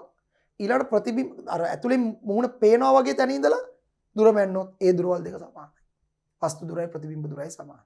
හැබැයි මූණේ වම දකුණ මාරුලා තමයි කණ්ණාඩියෙන් පේන්නේ. ඒකට පොඩි يعني පොඩි වැඩක් කරන්න පුළුවන්. පොඩි මොකක් හරි චූටි කඩදාසියක් පොඩ්ඩක් මූණ එක පැත්තක තියා ගන්නවා. පොඩි කඩදාසි මාක් එකක් කඩදාසියේ සුදු පාට කඩදාසියක් වගේ තියාගත්තා පේනවනේ. ඒක ඔබ වහන්සේලා තියාගන්නේ ළමයි තියාගන්නේ ඔබේ දකුණු අත පැත්තේ නම් ඒක අරගේ වම් අත පැත්තේ පේනවා. වම දකුණ මාරු වෙලා පේනවා. පාර්ශ්වික අපවර්තනයට ලක් වෙනවා. තල දර්පණයක් ඉදිරියේ තැබූ ඉටිපන්දමක ප්‍රතිබිම්බේ ලක්ෂණ රූපයේ ඇසුරින් නිරීක්ෂණය කරන්න මේදී කණ්ණාඩි ඉස්සර ඇත්ත ඉටිපන්දම තිබ්බම ප්‍රතිබිම්බ. වස්තුවේ ප්‍රමාණයට සමානයි. එතුම කියන්නේ නෑ මේකට වඩා මේක පොඩිනේ කියලා. මේ ෆොටෝ එක අරන් තියෙන විදිහට අනුව නැත්තම් ළඟ ඉඳලා බලුවොත් මේකට මේක සමානයි. ඉටිපන්දමත් උඩුකුරුයි ප්‍රතිබිම්බයත් උඩුකුරුයි. උඩුකුරු ප්‍රතිබිම්බයක්. මෙතනලා මෙතනට දුරයි මෙතනලා මෙතනට දුරයි මනෝ දුරවල් දෙක සමානයි. වස්තු දුර ප්‍රතිබිම්බ දුරට සමානයි. හරි. පාර්ශ්වික අපවර්තනය වෙලා තිනවා තිරයකට ගන්න බෑ. ඔන්න එහෙනම් තල දර්පණයක් මගින් සෑදෙන ප්‍රතිබිම්බ වල ලක්ෂණ අපි හොඳට ඉගෙන ගත්තා. තල දර්පණ ඇසුරෙන් පරාවර්තන ඉගෙන ගත්තා. තල දර්පණයක් මගින් සෑදෙන ප්‍රතිබිම්බ වල ලක්ෂණ පහ හොඳට මතක තියාගන්න ඕනේ. හොඳට මතක තියාගන්න ඕනේ. ඉතින් තල දර්පණ භාවිතා කරන අවස්ථා ගොඩක් තියෙනවා. අපි මේ තල දර්පණ භාවිතා කරන අවස්ථා ගැන අපේ ඊළඟ කොටසේදී කතා කරලා අපි ඊළඟ කොටසේ බහු ප්‍රතිබිම්බ ගැන කතා කරලා තල දර්පණ කොටස අවසන් කරලා වක්‍ර දර්පණ පැත්තටත් යන්නයි බලාපොරොත්තු වෙන්නේ.